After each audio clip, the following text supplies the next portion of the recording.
Tantor Audio, a division of Recorded Books, presents Extinction, a very short introduction, by Paul B. Wignall, narrated by Jonathan Cowley. Chapter 1. Why Extinctions Happen. The idea of extinction. Most of us are familiar with the idea that species can go extinct. Everyone has heard of the death of the dodo, and the violent end of the dinosaurs provides the iconic example of extinction on a vast scale. In fact, extinction is commonplace. It is estimated that more than 99.9% of all the species that have ever lived are now extinct. But the main concern today is that extinction rates are accelerating way beyond the normal background rates to the point where we may be living at the start of a great human-driven mass extinction event. As a consequence, current research on extinction and its causes is at the heart of conservation studies, and similarly much effort is invested in looking at why extinctions happened in the past, particularly during the spectacular mass extinctions. This book looks at what we currently know about causes and styles of extinction today and in the past. This knowledge lies at the heart of our understanding about the way the Earth's environment works and what happens at times of extremes. Extinction worries have not always been with us. Only 200 years ago, the notion that species could disappear was regarded as unlikely. Species were fixed, they did not evolve, and they did not die. This was despite the fact that fossil hunting, a trendy new pastime, was turning up many new forms that no one had seen alive. Rather than assume their extinction, these discoveries were being added to a rapidly lengthening list of undiscovered species that were presumed to be living in remote, unexplored parts of the world.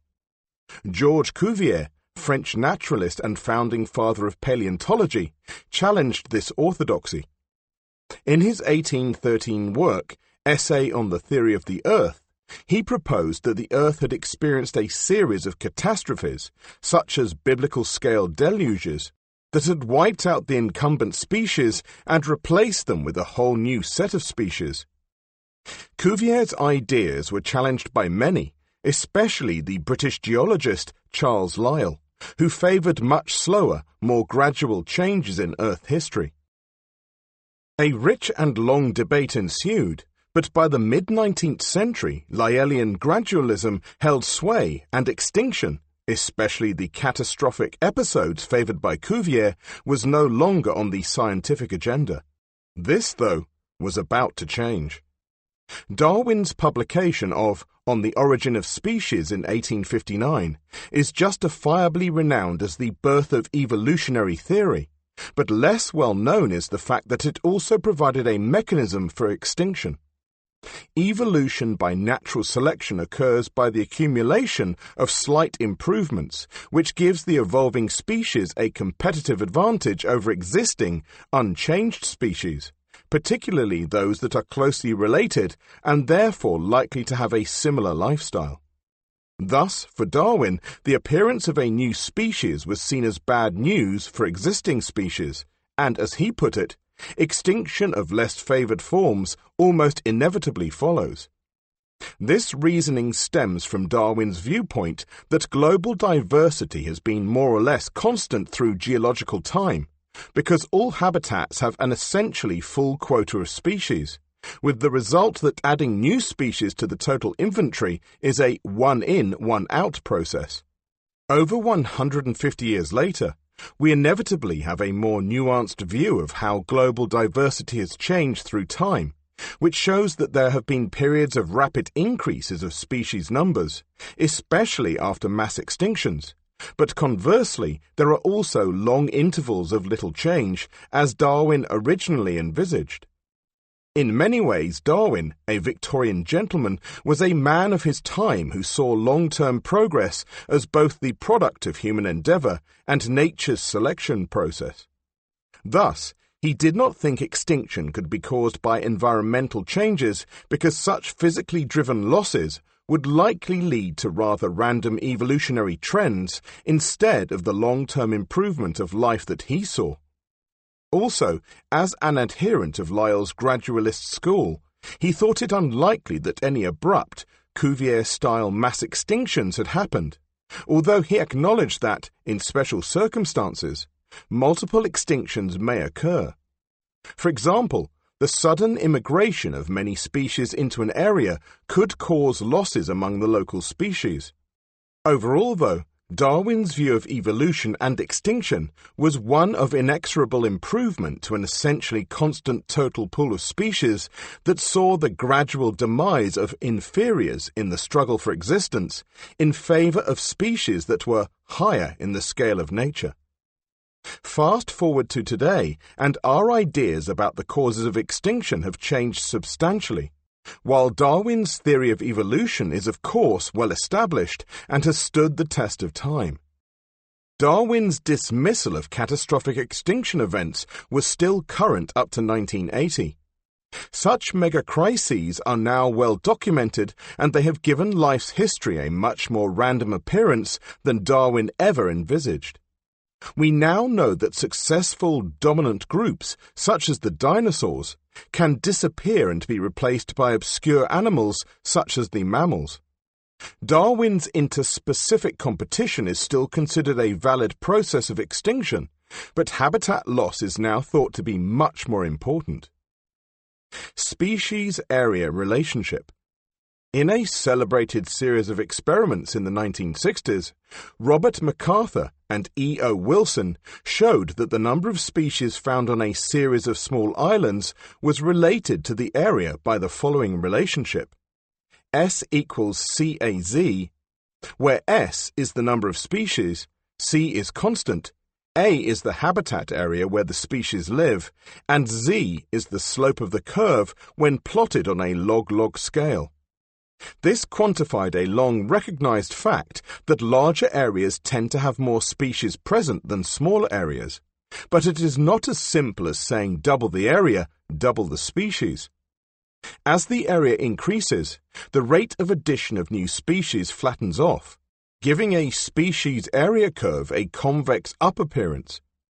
In the natural world, this power law relationship, as it is known, makes sense because once an area has attained a large size, it is unlikely that there will be many new habitat types to appear for new types of species to occupy.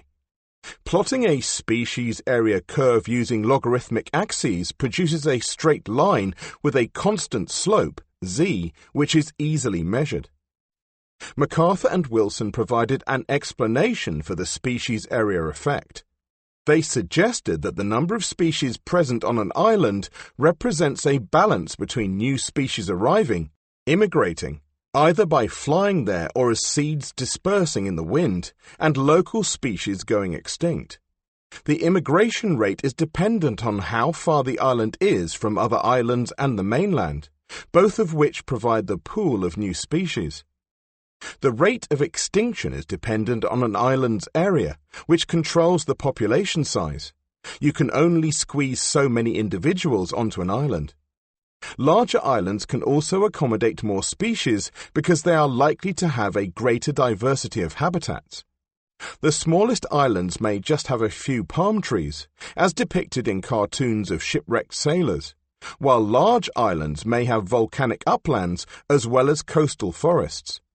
The species area relationship, SAR, is widely used by biologists and conservationists because it allows species numbers to be predicted from the area of habitat without the expensive and time-consuming need to actually visit and count all the species present. The idea that extinction risk is related to habitat area has parallels in Darwin's one-in, one-out view, although it differs because island biogeography theory relates extinction to the consequence of small population size rather than interspecific competition. Here we need to consider the concept of a minimum viable population size. This is the fewest number of individuals required to sustain a species, and is thought to be around 1,000 for many animals. Once there are too few individuals in a population, inbreeding becomes a problem, which is bad news if a disease occurs because a broad genetic diversity usually ensures that sufficient individuals can survive an epidemic.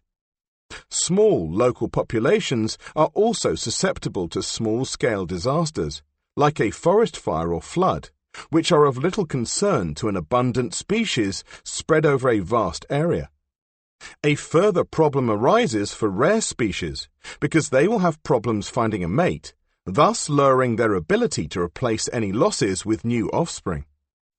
There have been few direct studies of extinction, but the loss of the heath hen, Tympanicus cupido from the eastern United States of America, USA, provides an instructive example of what happens when a species' population size becomes critically small. Abundant when Europeans first began colonizing the eastern seaboard, this easily caught and tasty bird was intensely hunted. As a result, by the 1840s it had been wiped out in much of its former range. The trend continued, and by the 1870s, the heath hen had become restricted to Martha's Vineyard, an island offshore of Massachusetts. By 1896, its numbers had dropped to around 100, and rather belatedly, in 1908, a refuge was set up and protective measures put in place. It was too late. Initially, numbers rose to around 2,000, but then several harsh winters, a heath fire, and disease that struck what was a genetically inbred population all combined to wipe out the birds. The last individual, named Booming Ben, was on his own from 1928, and he died in 1932. Clearly, if there had been other heath hen populations elsewhere, then the local disasters in Martha's Vineyard would not have spelt the end of the species.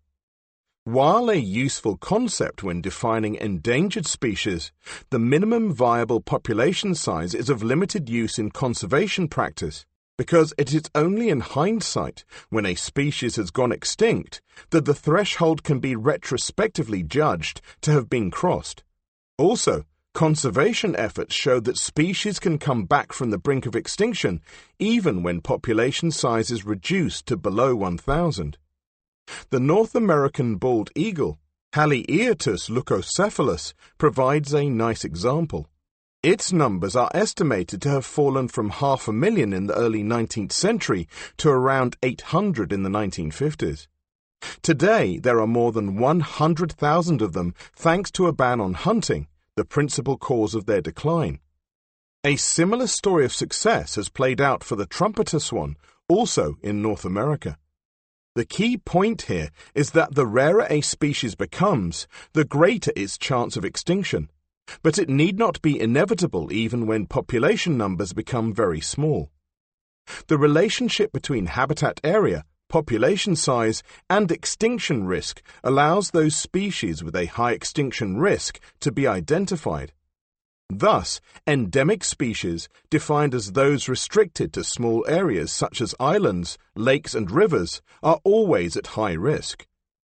Animals near the top of the food chain are usually large and tend to be rare, which increases their risk of extinction. The ability to reach and colonize habitats, known as dispersal, is also a fundamental control on the amount of potential habitat areas a species can occupy. Weedy species, like dandelions, produce lots of small seeds that can be blown great distances by the wind. In contrast, many trees rely on large seeds that do not spread far and so have a much more localized distribution.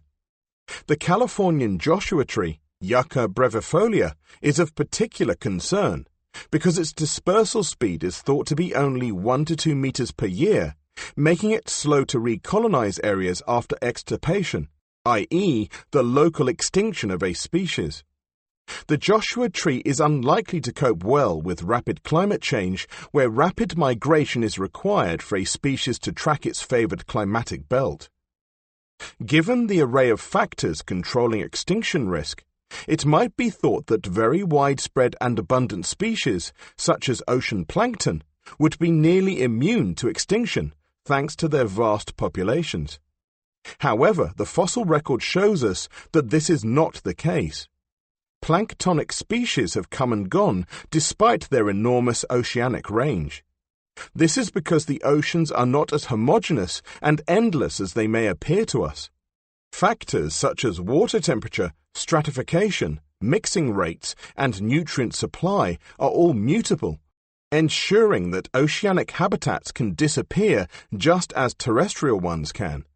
Environmental changes and habitat loss have been commonplace over the geological past, but currently humanity is the main agent of habitat change, or destruction as it is usually called. This allows us to examine the process of extinction at first hand. Habitat destruction. Humans have been chopping down trees and making space for farmland and homes for thousands of years. In some regions, such as Northern Europe, this process is almost complete and few original forests remain. The main issue and concern today focuses on the destruction of still extensive tropical forests for their timber and to make room for agriculture and growing populations. These forests harbour a large proportion of global biodiversity, and it seems inevitable that, as they disappear, huge numbers of species are going extinct.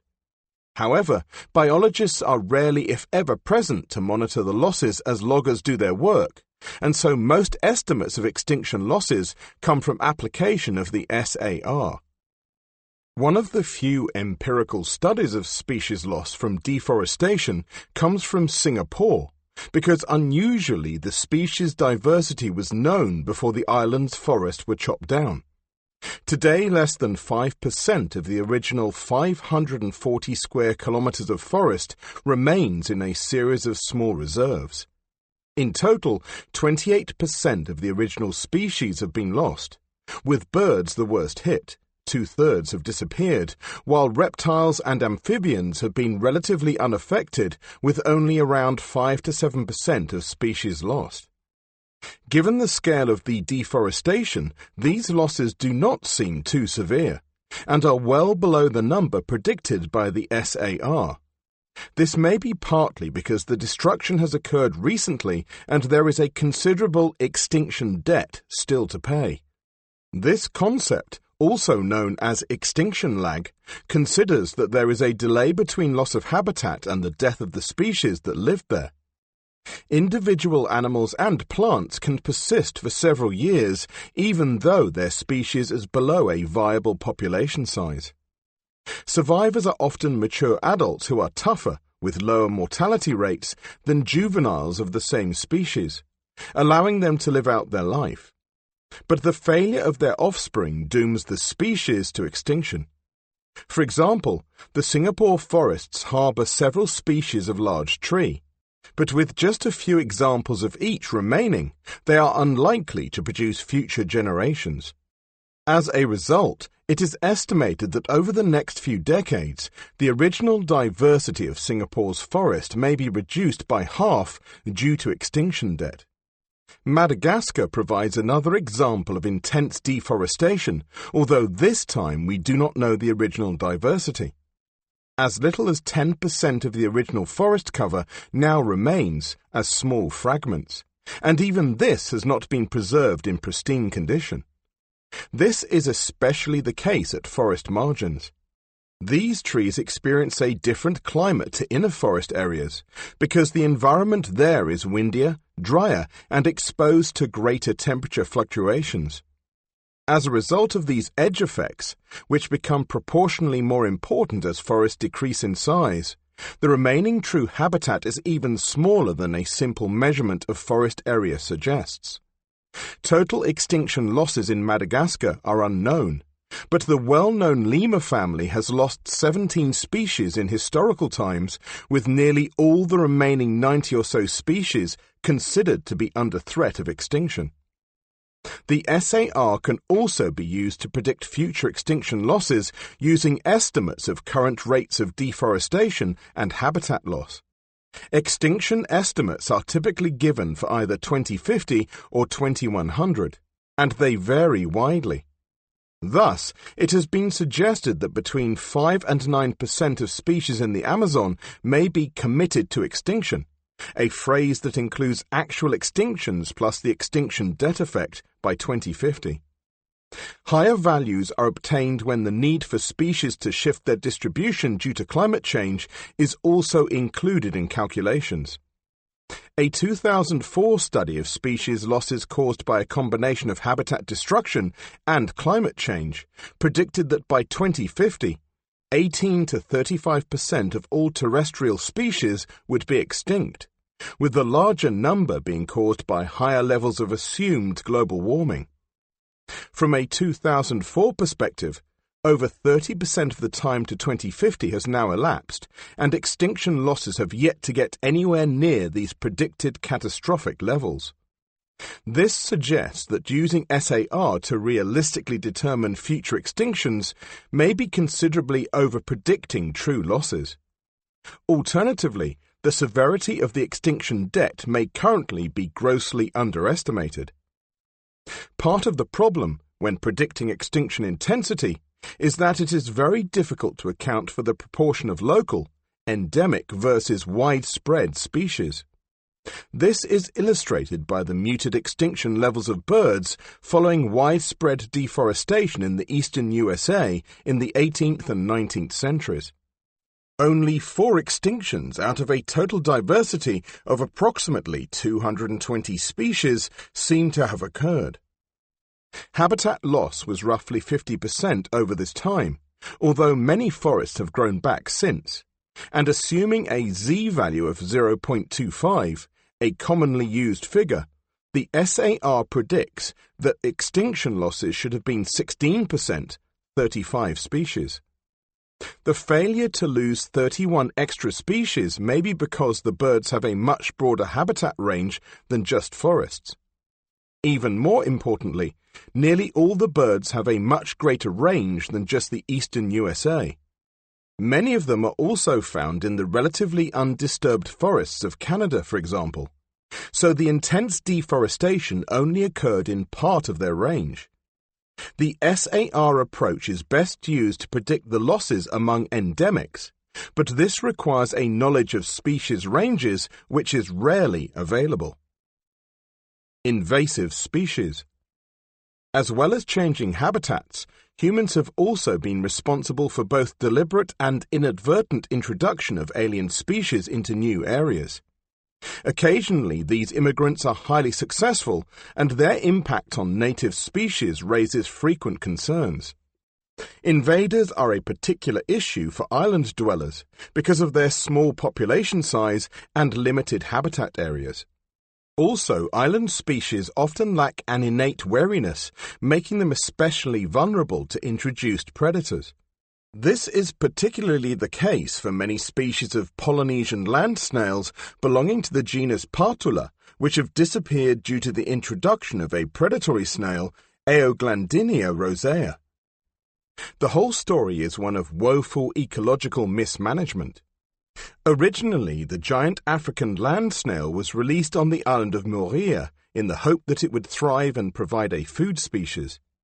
It certainly did well, but unfortunately it destroyed many crops. A way of getting rid of this new pest was needed, and so a predatory snail was introduced onto the island. Unfortunately, Aeoglandinia found it easier to eat the small endemic snail species rather than the giant invader, which they tended to avoid. Sadly, exactly the same sequence of events has unfolded on several other Pacific islands. Release giant African land snail. Snail gets out of control.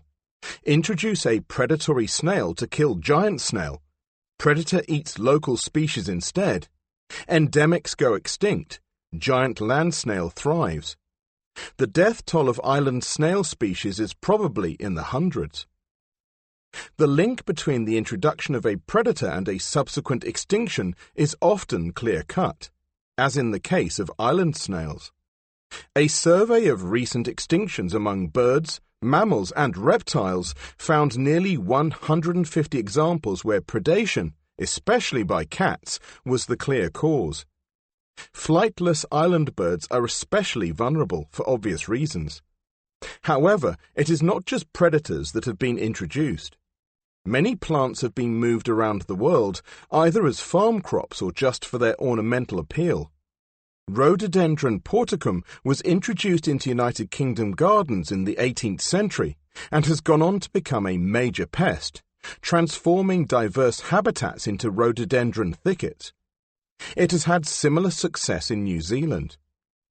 What is not clear is whether such plant introductions, which cause problems by filling habitat space rather than by directly killing endemic species, can indeed cause extinction on their own.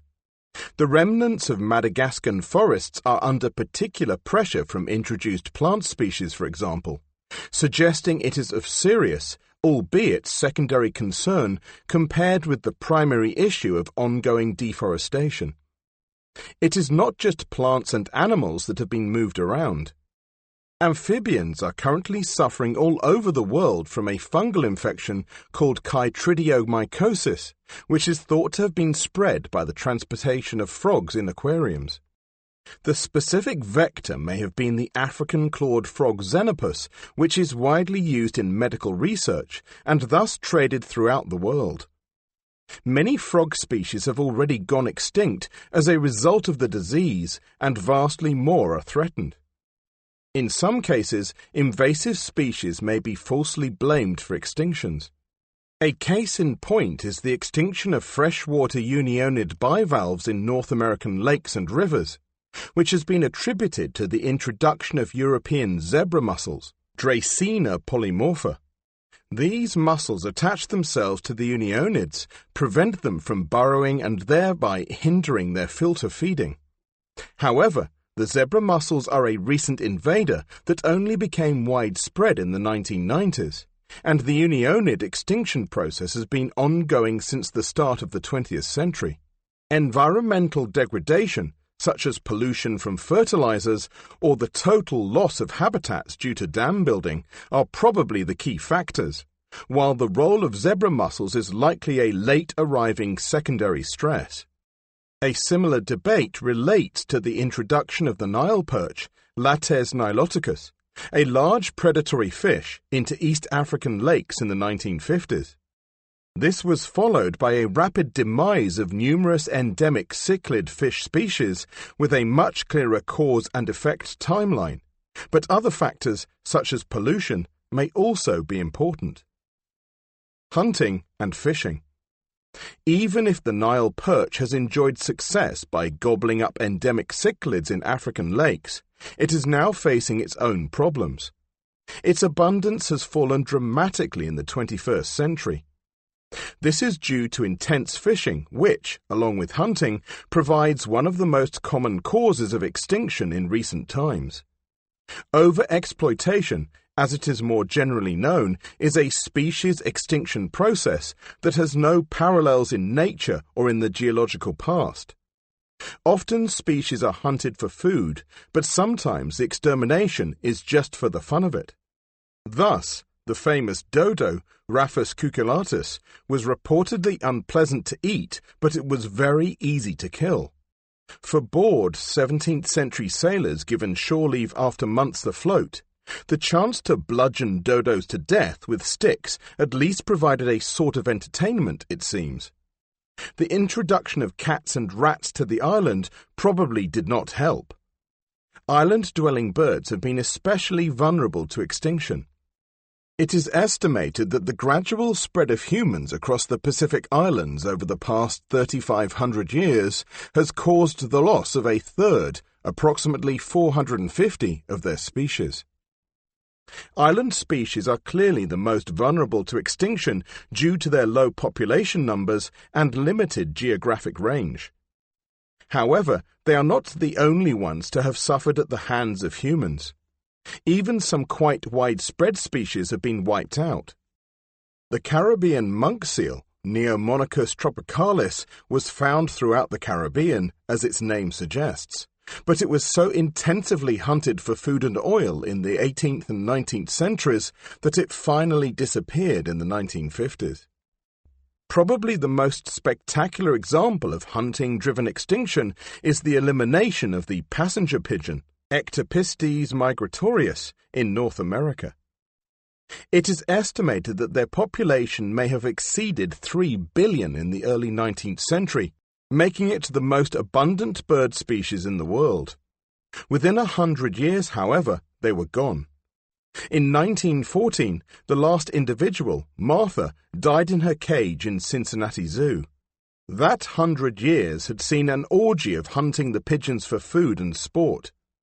Legislation was proposed to protect the pigeons beginning in the 1850s, but it was thought unnecessary at the time because the notion that such a common species could go extinct was an alien one. By the time protective bills were passed in the 1890s, it was already far too late. In more recent years, the role of habitat destruction and natural boom and bust population cycles have also been implicated in the demise of the passenger pigeon, but these are likely to have been of minor importance compared to their hunting, whereby birds were being killed at a rate of hundreds of thousands a week for months at a time. A much more ambivalently felt extinction, contemporaneous with that of the passenger pigeon, is that of the Rocky Mountain locust, Melanoplus spratus. Like many locust species, some years it would occur in such huge swarms that it devastated crops over vast areas. The last such mass occurrence was in 1877, yet by 1902 it was extinct. The intervening years did see intense efforts to eradicate the pest. People were paid to kill them, and furthermore, it is thought that many locusts were destroyed by intensification of agriculture and ploughing of land where their eggs were found. However, the extinction remains puzzling, and a lack of knowledge of the locust's ecology makes it unclear how they disappeared so abruptly. Nonetheless, North American farmers have been happy about their disappearance ever since. Climate change. In recent years, it has been claimed that human-affected climate change will become the #1 cause of extinctions this century, due to the release of carbon dioxide, CO2, from the burning of fossil fuels. This greenhouse gas drives global warming, and it is predicted that, by the end of the current century, global temperatures may have risen by somewhere between 1 degree centigrade and 4 degrees centigrade. This will require many species, particularly those with a narrow climatic tolerance, to migrate poleward, a task that will be rendered difficult for many because of habitat fragmentation. In some cases, species will have to island hop across agricultural and urban oceans to find undisturbed islands of natural habitat. The ability to do this will depend on dispersal ability, which is poorly known, but for many species it may be quite effective. Thus, recent analysis of several thousand species has shown that this migration is already underway, with average migration rates of 17 kilometers per decade. This has been sufficient to keep pace with warming, and there have been few, if any, reports of extinction caused by climate change so far. This finding is perhaps not that surprising, because there have been many large and rapid climate changes over the past 2.5 million years as the Earth has cycled between icehouse to greenhouse phases. The inhabitants of our planet are used to rapid climate change. Dispersal and migration are much less of a problem in the oceans because habitat destruction is more limited and generally focused around shorelines. However, climate change may still play a role in future marine extinctions. Carbon dioxide dissolves in the surface of the ocean, causing a slight decline in the pH, a process called ocean acidification. This has been postulated to be a future threat to marine species, especially those that secrete shells of calcium carbonate, which becomes prone to dissolution as pH declines. The predicted intensity of acidification is only modest, though, less than 0.4 pH units by the end of this century, and no species are yet under extinction threat.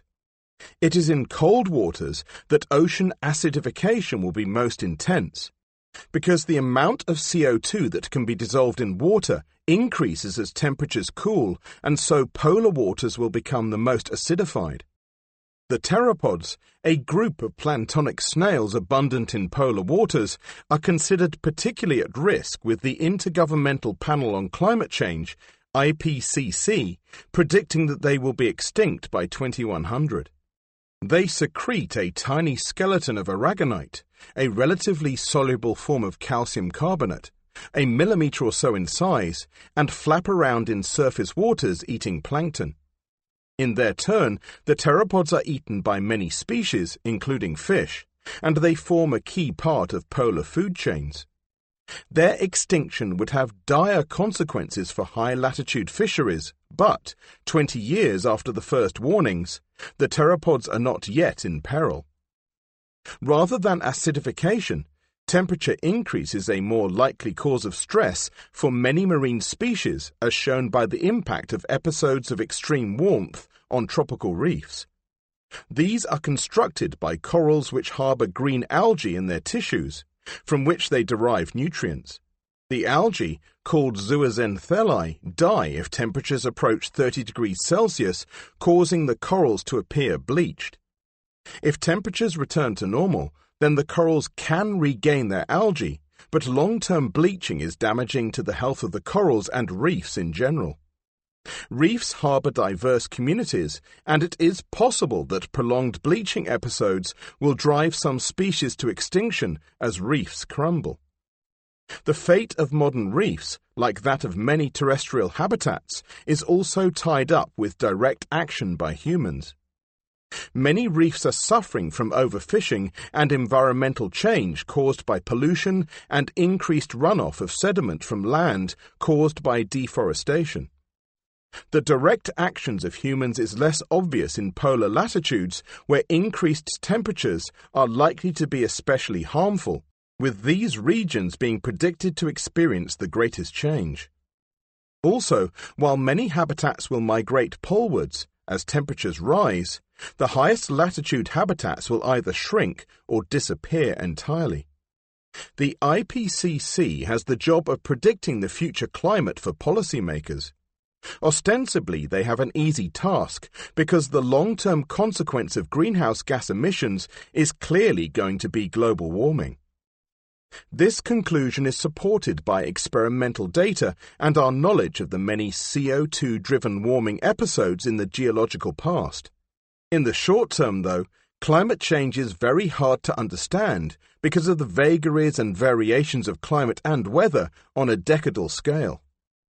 This puts the IPCC in a bit of a bind. If they were to claim that the climate will be a lot warmer in 1,000 years' time as a result of fossil fuel burning, then few would doubt them. Unfortunately, politicians would not pay much attention to such statements. To get their message heard, the IPCC is therefore forced to give shorter-term predictions about the consequences of climate change within this century, a time span of more urgent importance to the Earth's current inhabitants. The downside of this approach is that we only have to wait a little while to see if they come true, and if they do not, then the panel loses some of its credibility. The IPCC was founded in 1989, and it has produced regular reports ever since, on both future climate change and extinctions. With hindsight, most of their earlier claims have yet to be borne out. A 2007 report claimed that up to 70% of the world's species will have been driven to extinction by global warming by the end of this century, with half of the losses achieved by 2050. Over a dozen years later, there is no sign of extinction losses of this magnitude, and the 2014 IPCC report reduced their species extinction estimate to less than 30%. Suggesting that 80% of their losses would be due to habitat loss, and therefore unrelated to climate change. This is a major change of emphasis in just 7 years. More recent reports have not even reiterated the 2014 prediction, and instead have focused on temperature-sensitive communities. In October 2018, IPCC representatives stated that global temperatures are likely to increase by 2 degrees centigrade before 2050 and cause the extinction of more than 99% of the world's coral reefs, with losses anticipated to begin within the next decade. Other extinctions were said to be likely due to factors such as deforestation and hunting. The latter claim is no doubt true, but these are not climate change issues. Extinction today is being demonstrably caused by human activities such as habitat destruction, the introduction of invasive species, especially predators, and the general overexploitation of natural resources. These losses have been especially intense among vulnerable island species with their small habitat range and population numbers, although freshwater systems, lakes and rivers, are also at risk. Future climate change is clearly an additional potential cause of extinction. Many of the likely causes, such as warming and ocean acidification, are often held responsible for past crises, which lends credence to our concerns for the near future. Knowing when these changes will begin to take effect is difficult to predict, but the IPCC believes we only have to wait a few decades longer.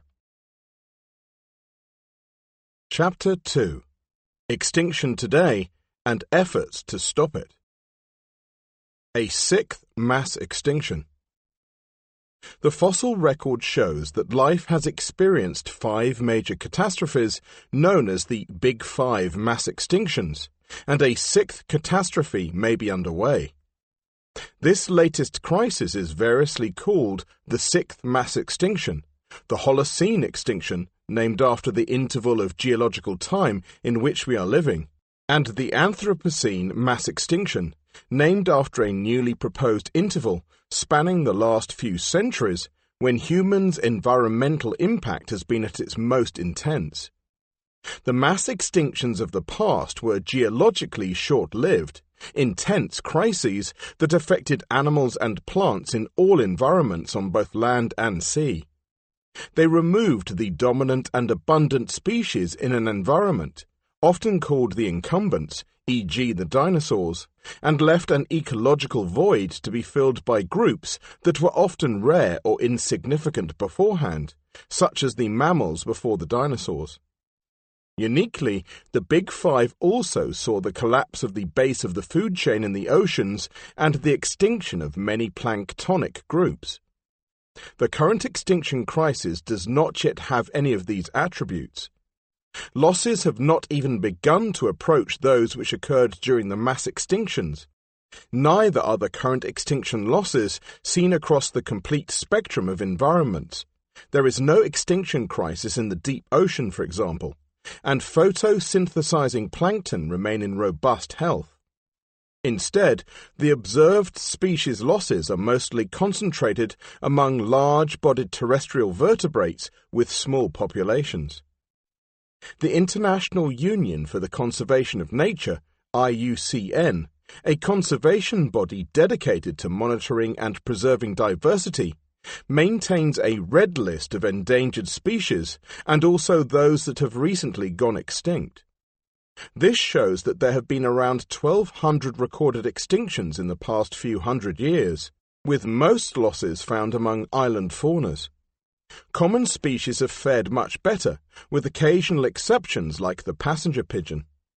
Furthermore, while the Big 5 mass extinctions wiped out huge numbers of marine invertebrates, only 20 marine species appear to have gone extinct recently.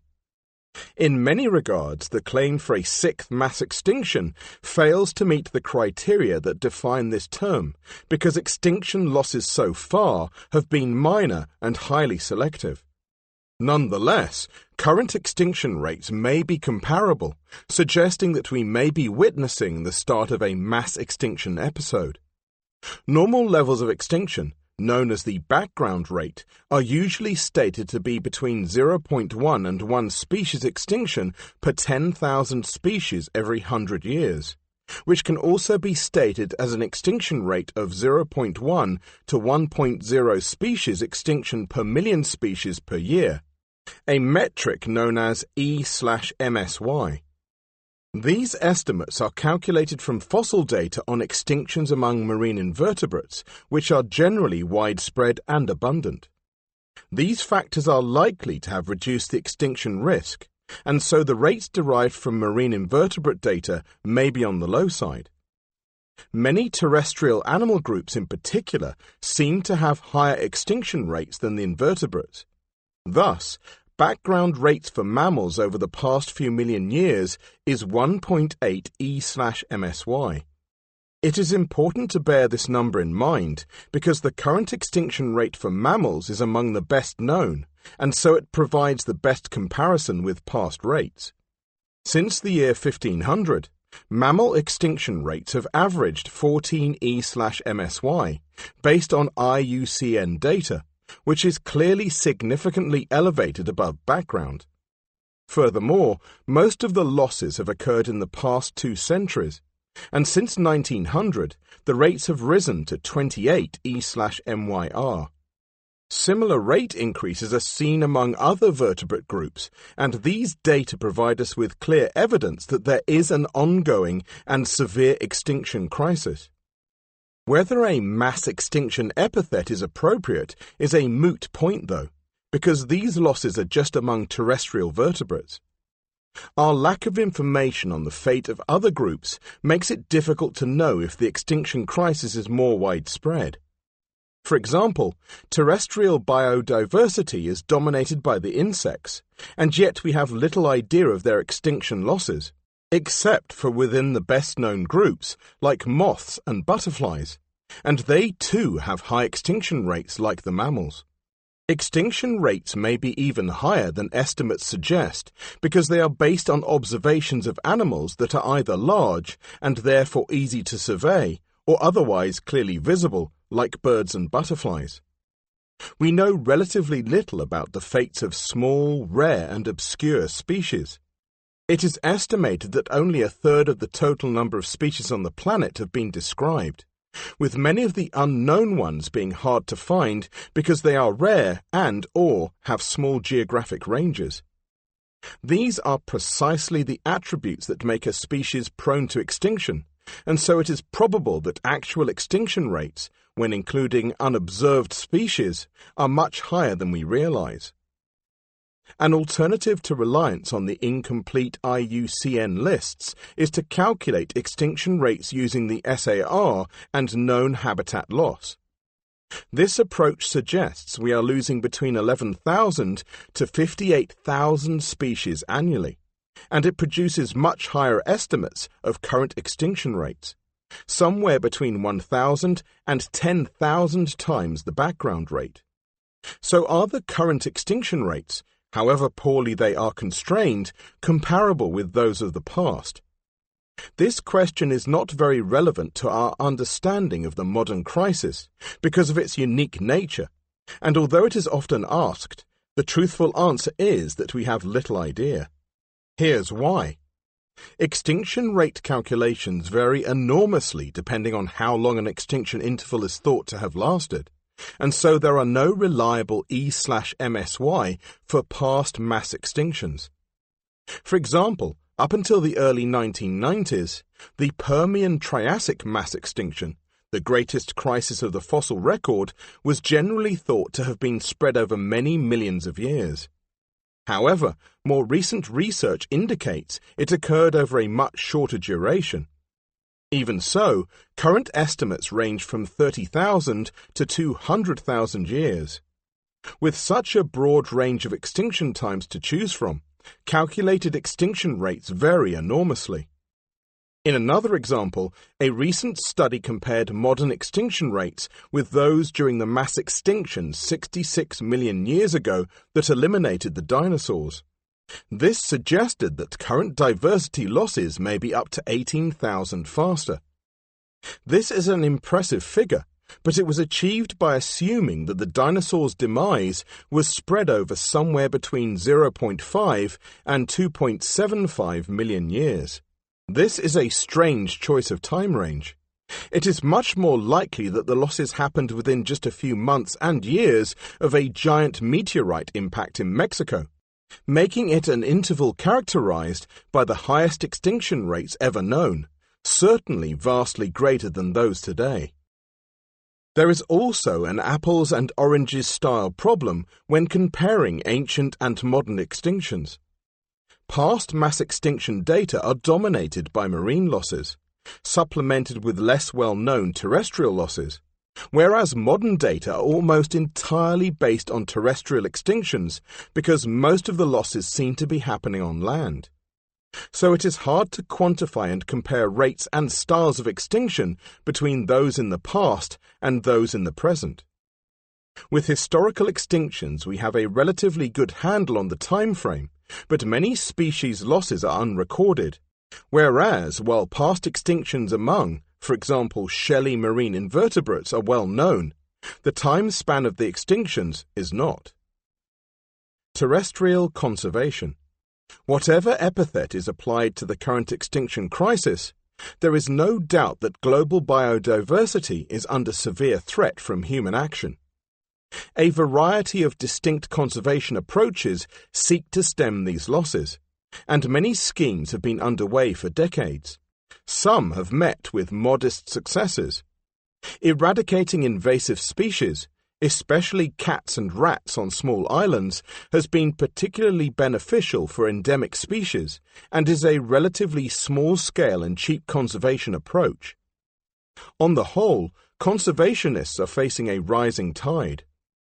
In 2002, the parties to the Convention on Biological Diversity, CBD, a United Nations-sponsored organization representing nearly all the world's countries, committed to significantly reducing the rate of biodiversity loss by 2020, proposed a series of measures to achieve this. A 2014 analysis showed that essentially none of the CBD's targets were even close to being met, although there was an increased global awareness of the need for conservation. On a large scale, the twin drivers of extinction, habitat loss and hunting, are combated by designating protected areas, e.g. national parks, game reserves, and by limiting or banning hunting. Thus, since the 1960s, the Convention on International Trade in Endangered Species of Wild Fauna and Flora, CITES, has attempted to protect some of the world's most endangered species by restricting their sale around the world to help sustain populations. It has had some considerable success, but the economic value of species is often their downfall. The problem is illustrated by the ongoing fate of elephants. They are killed for a number of reasons, to protect farmland or for sport, but principally it is their tusks that are the main target because ivory can be carved into ornamental objects. Nowadays, the principal ivory market is in China and Japan, where it is used to make chops or hankos, respectively, carved cylinders with their owner's seal used for stamping documents. Sadly, as the wealth of the population in Southeast Asia has increased over the past decades, so has the demand for these ivory stamps, putting inevitable pressure on cash-strapped African nations to meet demand. CITES attempted to help in 2008 by overturning the ban on elephant hunting, which had been in place since 1990, to allow some African nations to sell their stockpiles of ivory and to cull a limited number of elephants. Sadly, this action has only served to boost the trade in illegal and legal ivory. CITES has a program called MIKE, monitoring the illegal killing of elephants, which has shown that the rate of poaching rapidly increased after 2008 and now greatly exceeds sustainable levels. In 2016, the total population of the African elephant was estimated to be 415,000, down from 526,000 in 2000, and a small fraction of the population in the 1940s estimated at 5 million. With poaching rates of around 30,000 per year, by 2025 there may only be 200,000 African elephants left. There is a glimmer of hope. The Chinese government is beginning to recognize the damage the ivory trade causes, and in 2015 it imposed restrictions, but not a ban, on ivory imports. The rapidly increasing wealth of Southeast Asian populations over the past 3 decades has generally had a detrimental effect on some of the world's rarest and most endangered species. For the most part, These species are targeted for traditional Chinese medicines, although the medicinal value of the products is generally based on superstitious beliefs rather than scientific evidence. Thus, for example, powdered rhino horn is claimed to treat a broad range of ailments, including rheumatism and headaches, even though it is simply made of keratin, the same material found in horses' hooves and our fingernails. The scales of the pangolin or scaly anteater are also made of keratin, and these too are thought to have medicinal use. As a result, Asian pangolins are now critically endangered, and African pangolins are being hunted at an estimated rate of 2.7 million per year. Belatedly, CITES imposed a total ban on the pangolin trade in September 2016. For some species, their supposed medicinal properties have already led to their extinction. The coupre, a large forest-dwelling buffalo from Southeast Asia, was hunted because its horns and skull were ground to powder for use in Chinese traditional medicines. The unfortunate animal has not been seen for over 30 years and is almost certainly extinct. Beliefs in the medicinal properties of animal parts are not restricted to Southeast Asia. In Tanzania, it is thought that eating the bone marrow and brain of giraffes provides a cure for AIDS. As a result of their hunting, and also habitat loss, giraffe populations are in rapid decline. When a species becomes very rare, it often becomes necessary to capture the remaining individuals and instigate a captive breeding population. For example, the Sumatran rhino was declared extinct in the wild in 2015, with the 100 or so individuals that remain cared for in reserves and zoos. If population sizes increase sufficiently, then it is sometimes possible to reintroduce species into the wild, although such strategies have a poor success rate, less than 25%. Because the low genetic variability of small inbred populations makes them vulnerable to disease. Grander schemes of reintroduction, also called assisted colonization in the terminology of the IUCN, or rewilding, have also been proposed. The reintroduction of wolves to Yellowstone National Park in the 1990s is one example considered to have been a success. There have even been proposals to use clonal techniques to resurrect long-extinct animals such as the mammoth. However, it might be better to leave these ideas to science fiction writers and spend the money on saving species not yet extinct. Many long-standing conservation projects prioritize high-status, charismatic animals such as the rhino, the tiger, or the poster child of the World Wildlife Fund, the panda, because of their value in fundraising. This approach has the additional benefit of protecting the habitat where the signature species live, and so incidentally helps protect entire ecosystems and many other species. However, there has been considerable debate about conservation strategies and what should be prioritized. One approach would aim to protect the most endangered groups. Top of this list would be the amphibians, with over 40% of species under threat of extinction, compared to an average of 20% for vertebrate species in general. The IUCN Red List contains many frogs and toads with magnificent names such as the leopard rocket frog, the skunk frog, and the Mesopotamian beaked toad. Sadly, the list also includes many recently extinct species with equally impressive names. The Mount Glorious Day frog, extinct in 1979. The gastric brooding frog, extinct in 1983. The golden toad, extinct in 1989. And Rab's fringe-tinged tree frog, the last known individual died on the 26th of September 2016.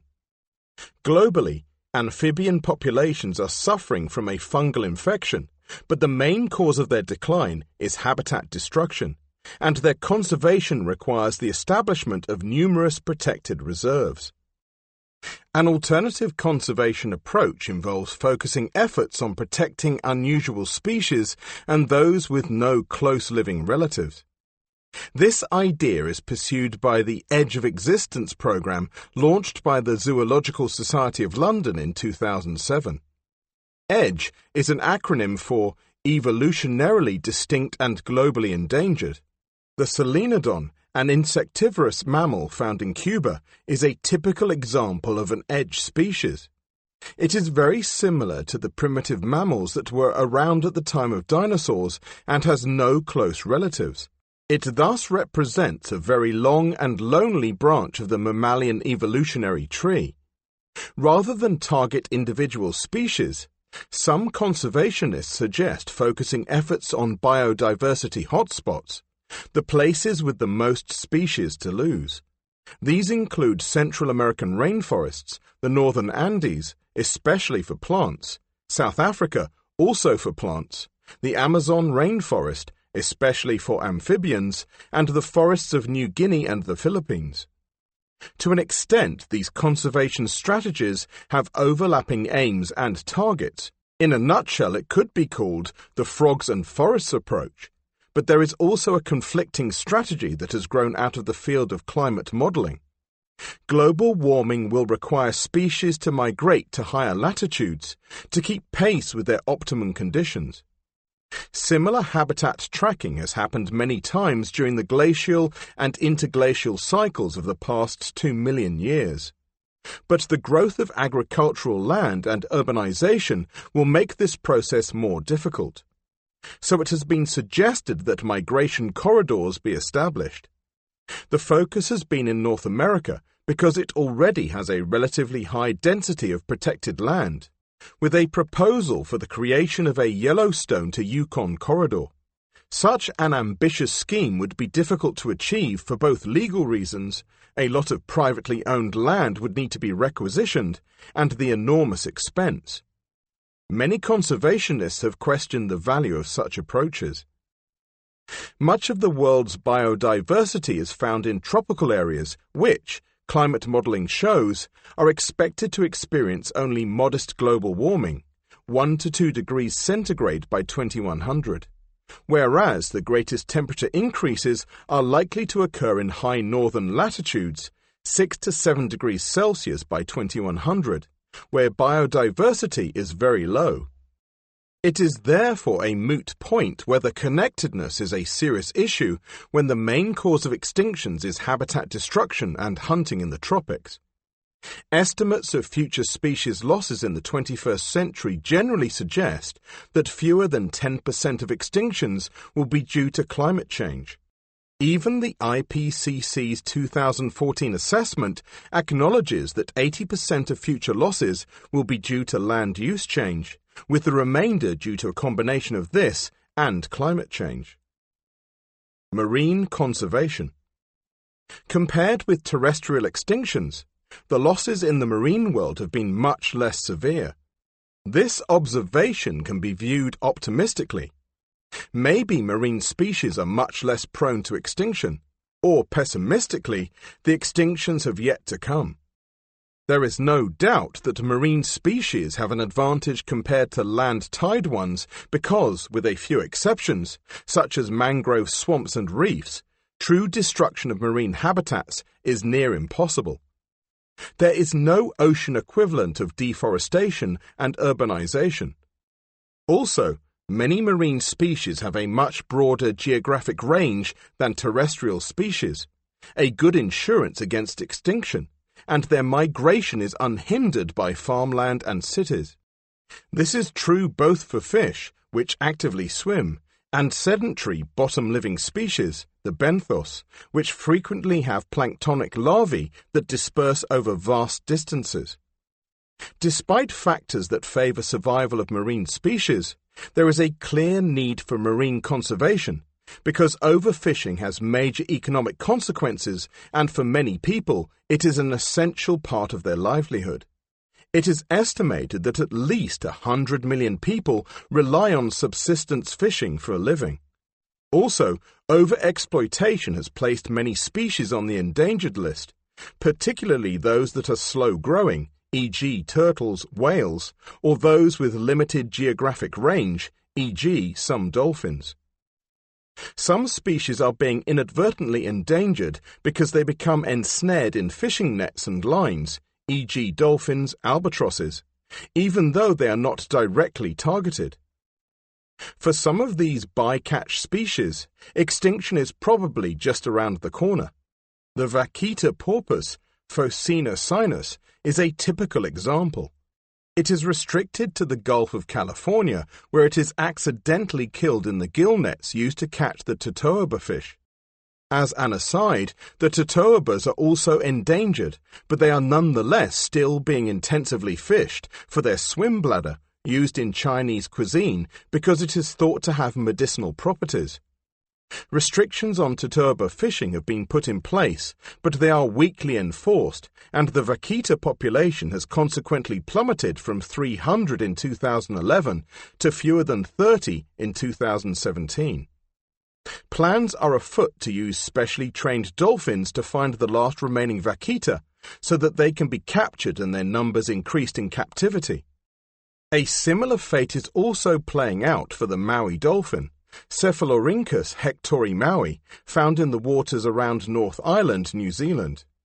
It is also caught as a bycatch by fishermen, and government restrictions, only put in place in 2003 when 100 were left, have proven ineffective. The current population has fallen below 50 individuals. Marine conservation efforts usually come late in the day for most species, often when their numbers have been reduced to a small percentage of their original population size. At this point, the economic cost of finding and catching rare species becomes excessive, and so most countries are willing to put in place fishing bans because there is little economic counter-argument. Some species subsequently recover, whereas others remain moribund, although surprisingly few overfished species have yet gone extinct. The history of whale hunting provides a case example. Whales have been hunted for hundreds of years, and one species, the Atlantic grey whale, was driven to extinction before the 18th century. However, the intensity of whale hunting increased enormously in the 20th century as demand for their oil grew, and ships and hunting techniques became more effective. By the early 1930s, 30,000 whales a year were being killed, and several species had become very rare. Usually the largest species were hunted first, and then, as they became harder to find, smaller species were exploited. This trend can be seen in the mismatch between whales killed and the oil yielded. Thus, in 1933, 30,000 whales produced 2.5 million barrels of oil, while in 1967, 60,000 whales were killed, but only half the tonnage of oil was obtained because, by this time, small whales like the minke, Balanopterus species, were the main target.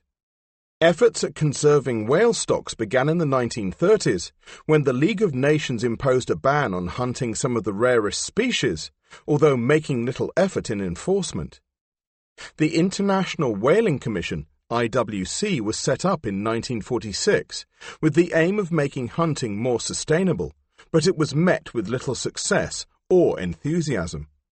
A 1972 call by the United Nations for a 10-year ban on whale hunting was ignored by the IWC.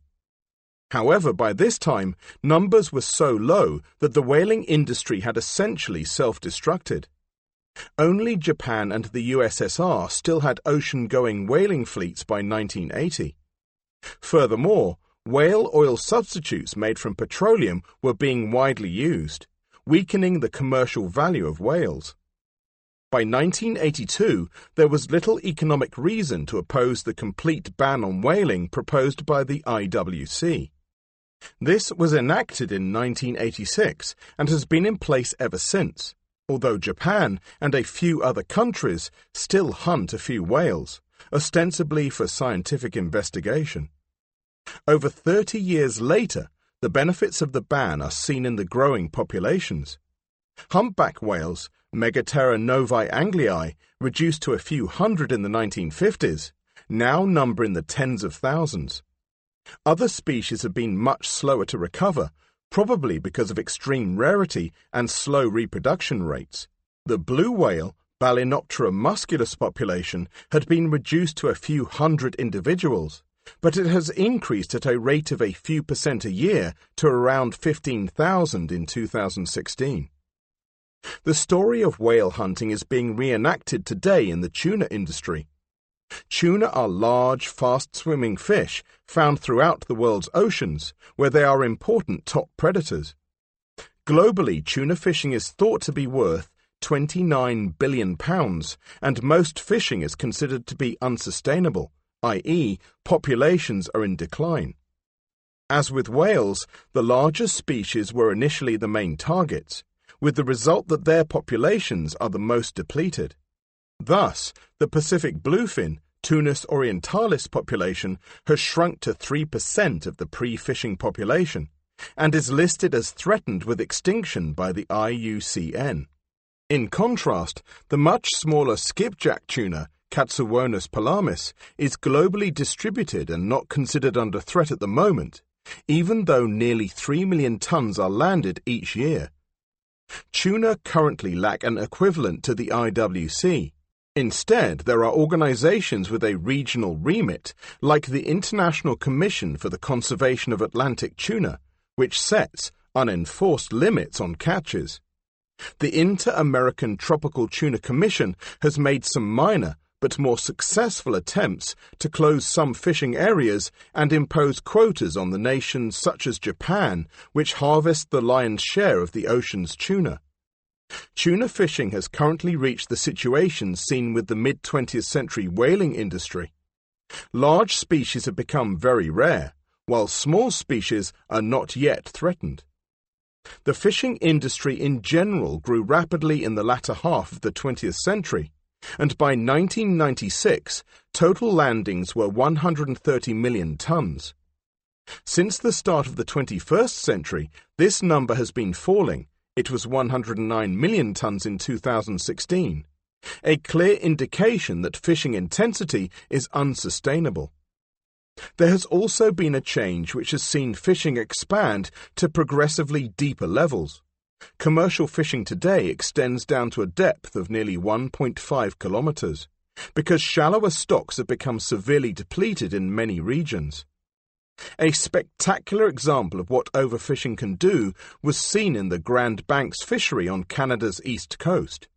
One of the main cod, gadus fisheries in the world, whose catches quadrupled in the 1960s to reach over 700,000 tons per year in the early 1970s, rapidly collapsed to zero in 1992, forcing 35,000 people into unemployment in the Newfoundland fishing industry. In the same year, but much too late, the Canadian government imposed a moratorium on fishing in the region. Despite the ban, there has been little recovery in cod numbers.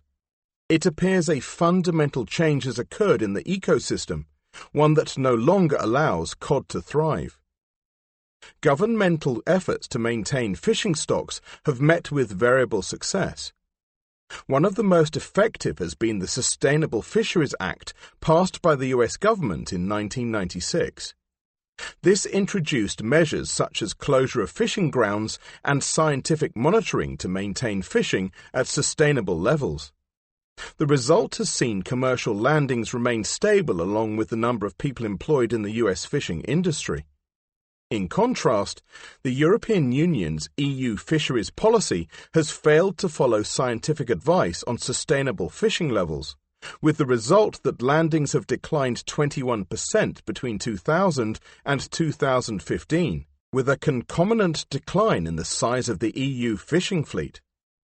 In an attempt to alleviate this problem, the EU negotiated fishing rights for European vessels in the territorial waters of Mauritania.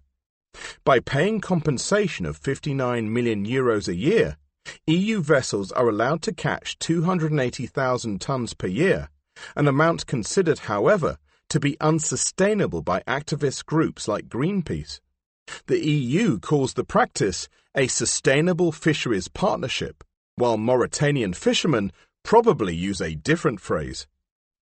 As a final word on global fishing, while it has yet to achieve much in the way of extinctions, it has nonetheless rapidly and fundamentally changed the nature of marine ecosystems. Large predatory species, like tuna and sharks, are the most fished and depleted stocks.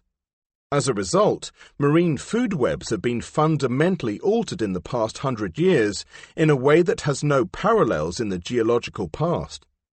We have little idea what the short or long-term consequences of decapitating the top of the food chain are, both for marine life and our future ability to harvest the oceans.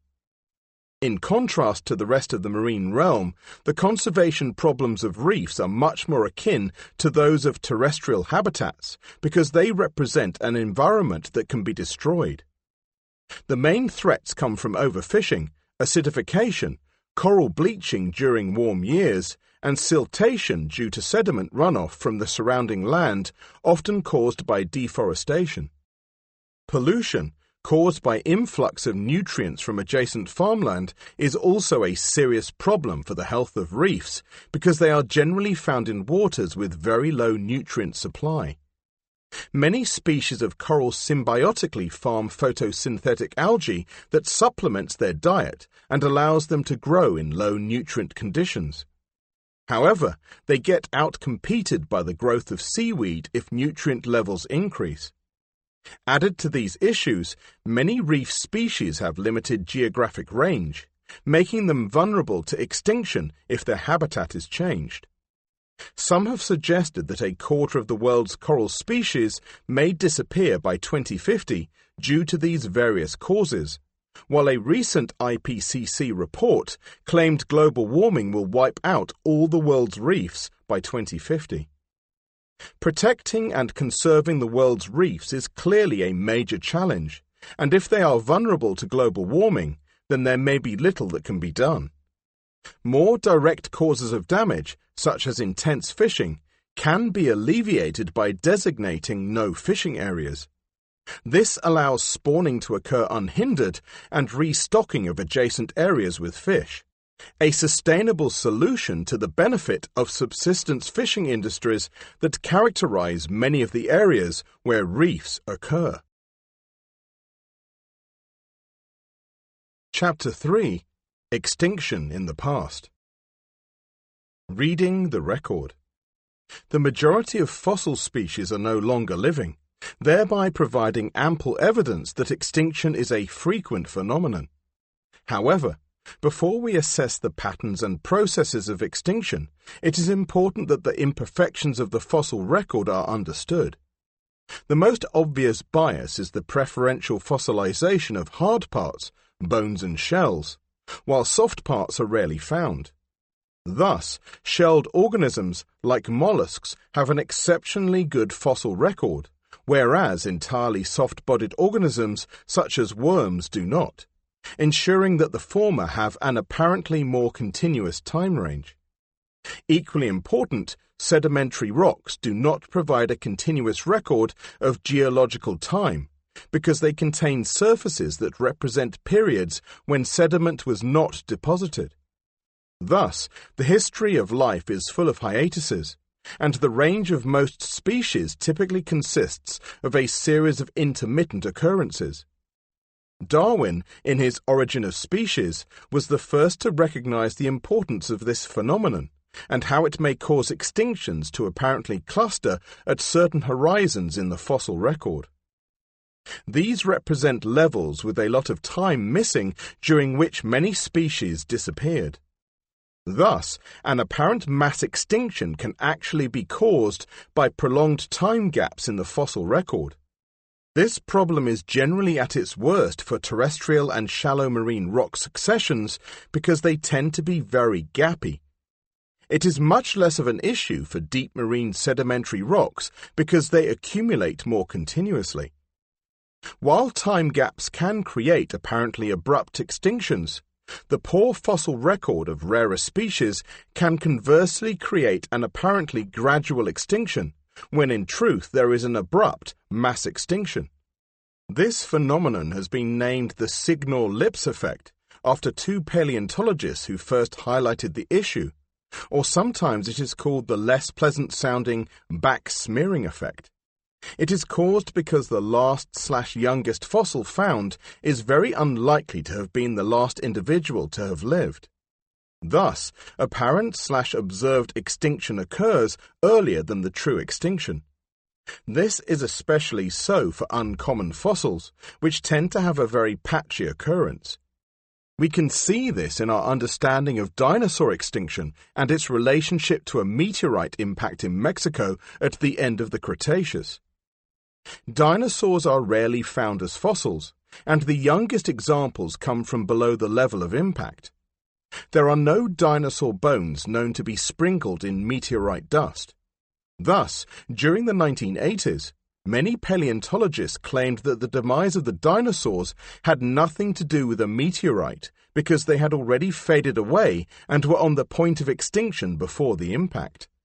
However, there has been much intense fossil hunting activity in the last 30 years, which has gradually led to the last occurrences of many dinosaur species being raised nearer to the impact horizon. With cause and effect much closer together, the extinction-impact link is now a lot clearer. In fact, even in the 1980s, this connection was well established for very common species because their disappearance provides a much more accurate indication of extinction, i.e., the signal-lips effect is less important. Foraminifers are tiny shelled protists which are part of the plankton.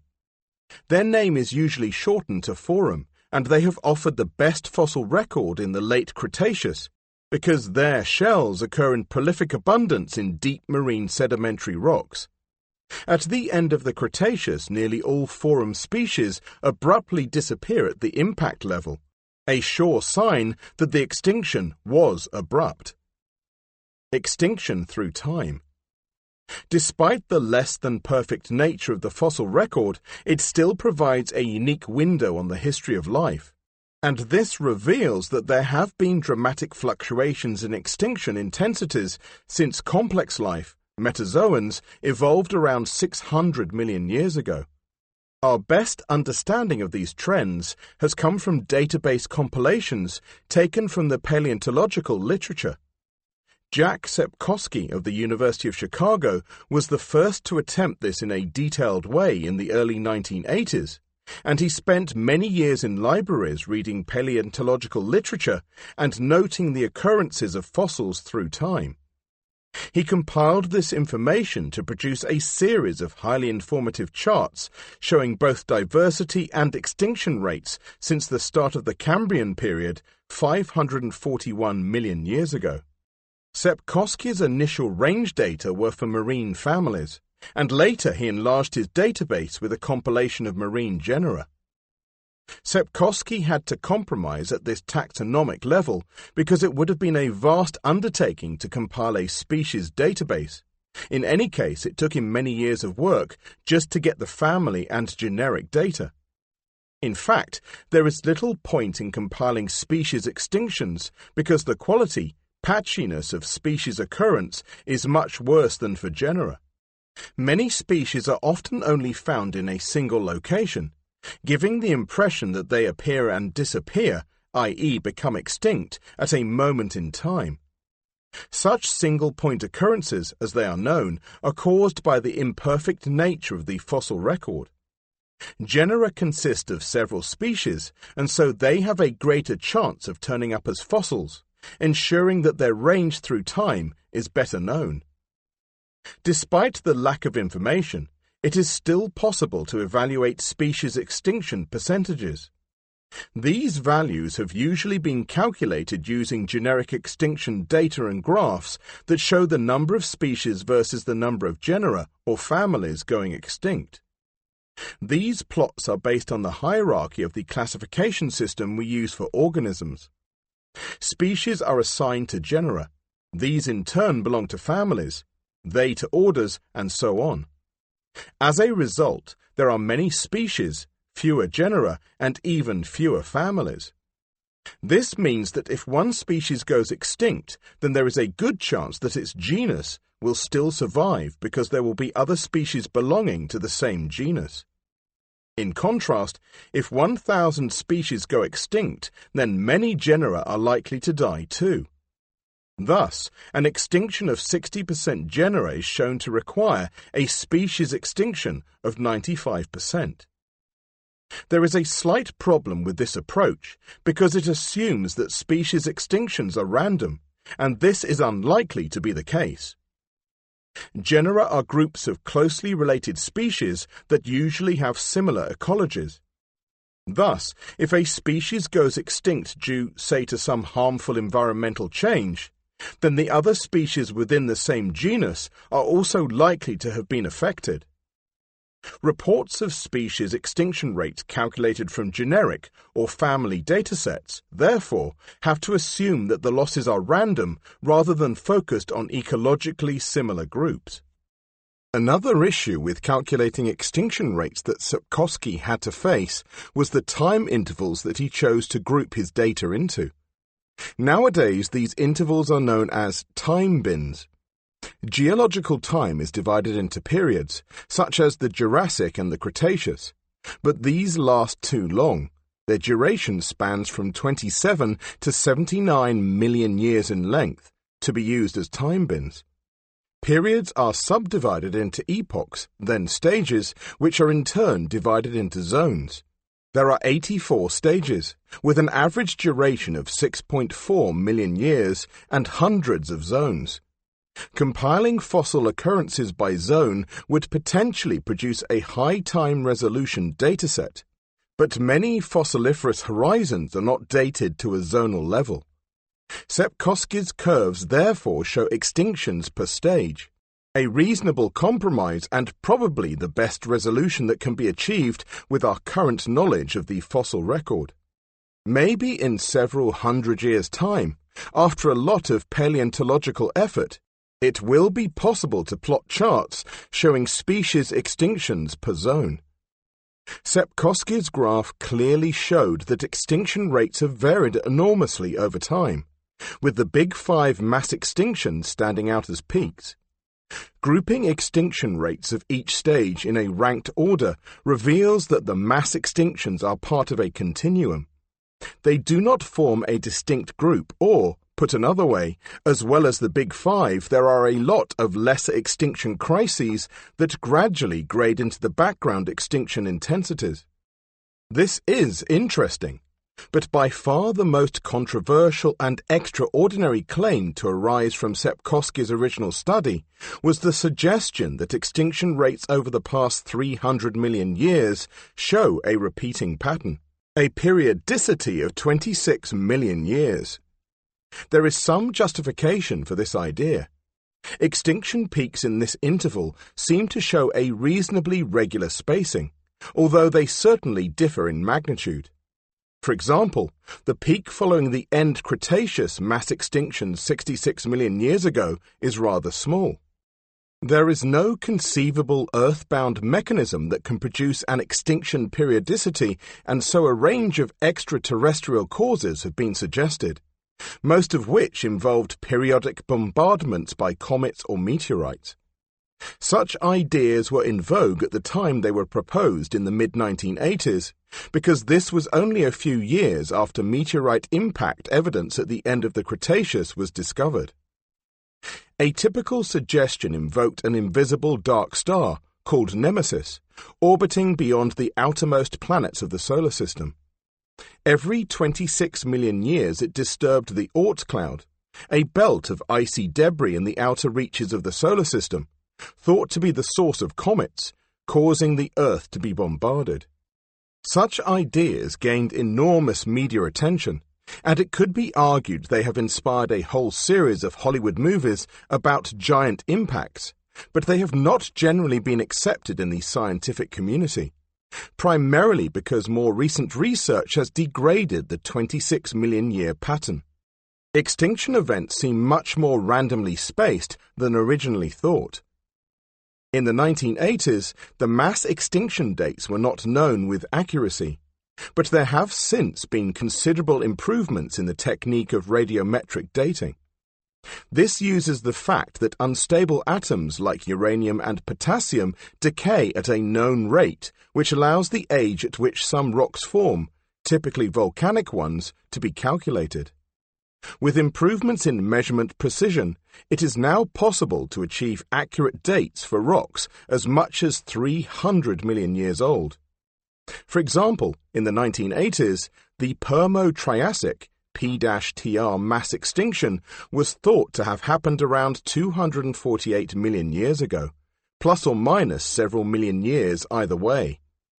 30 years later, the latest dating estimates suggest this extinction occurred at 251.941 million years ago with an error of less than 40,000 years. Thanks to this much improved dating of extinction events, their spacing is now known with some accuracy, and it is seen to be irregular. For example, a mid-Permian extinction peak was followed by the end-Permian mass extinction 10 million years later. This was followed by an intra-Triassic extinction 22 million years later, and then an end-Triassic mass extinction 30 million years after that. Clearly, there was nothing regular about the spacing of these extinctions. Also, despite much searching, the end Cretaceous remains the only mass extinction clearly coincident with a major meteorite impact. Large-scale volcanism is now the main contender for most other mass extinctions. Nonetheless, some scientists still propose that extinctions, and even volcanism, can be driven by extraterrestrial causes. A recent idea suggests that the solar system's cycling through the midplane of the galaxy every 30 million years causes it to pass through an invisible disk of dark matter. If concentrated in clumps, this material could be captured in the Earth's core, causing energy release. Ultimately, this may trigger warm plumes to rise through the mantle and erupt as giant-scale volcanism. Imaginative as this notion is, the key problem, as already noted, is the lack of an observed extinction periodicity. Extinction trends. One of the clearest trends in Sepkoski's graph is the dramatic decline in extinction rates over the past 560 million years. Thus, background rates in the Cambrian are as high as the mass extinction rates in younger intervals. The reason for this trend is far from clear, although there are several ideas available. It may indicate that environmental conditions were much harsher in deep time, or it could suggest the earliest animals were not as hardy as younger ones, and so more prone to go extinct. Around 3/4 of all Cambrian species are trilobites, a group of multi-legged arthropods that scurried around on the seabed. Their evolutionary history was very volatile, meaning that new species appeared frequently, but they also died off quickly, causing extinction rates to be high. Whether this means that trilobites were simply prone to extinction or that they were living in hard times is unclear. Alternatively, elevated early extinction rates may be an artifact of the way that genera are defined by the paleontologists who name them. A genus is defined as a set of closely related, similar-looking species, and it is up to the scientists studying them to decide, often in a rather arbitrary way, when species differences are enough to warrant putting them in another genus. In the Cambrian, there were, on average, fewer than 3 species in each genus, but this ratio has generally increased ever since, and today the figure for most animal groups is nearly 8 species per genus. Humans are a good example of this, because until recently there used to be more than a dozen species in our genus, Homo, though all our close relatives such as the Neanderthals and Homo erectus are now extinct. It may be that paleontologists studying Cambrian fossils have been over-keen to create genera. The result is that, in the Cambrian, it only requires a few species to go extinct for a genus to go extinct as well, whereas for the more recent fossil record, it requires nearly 3 times as many species to die. So, the elevated early generic extinction rate could be the result of a whole combination of factors, or just one. Tough environmental conditions, feeble animals, especially trilobites prone to extinction, and/or a purely artificial effect caused by paleontologists assigning relatively low numbers of species to each genus in the Cambrian. The obverse of the declining extinction rates is a first-order trend of increasing diversity through time, a clear pattern that was first recognized by paleontologists as long ago as the mid-19th century. This suggests that origination rates, the rate at which new species appear, have increased and/or extinction rates have declined. The increase has not been constant, though, especially in the case of marine animals. Rather, there are secondary patterns of plateaus of diversity, especially for the 200 million year interval from the middle of the Ordovician to the end of the Permian, punctuated by times of rapid rise. The past 60 million years has seen an especially steep diversity increase among marine organisms, and the trend is even more spectacularly manifest among terrestrial animals. Whether this is an artifact or a true increase has been much debated. The increase has been attributed to an edge effect of the dataset called the pull of the recent. This idea notes that we have an exceptionally good knowledge of living species compared with the fossil record, and so modern diversity is exceptionally high.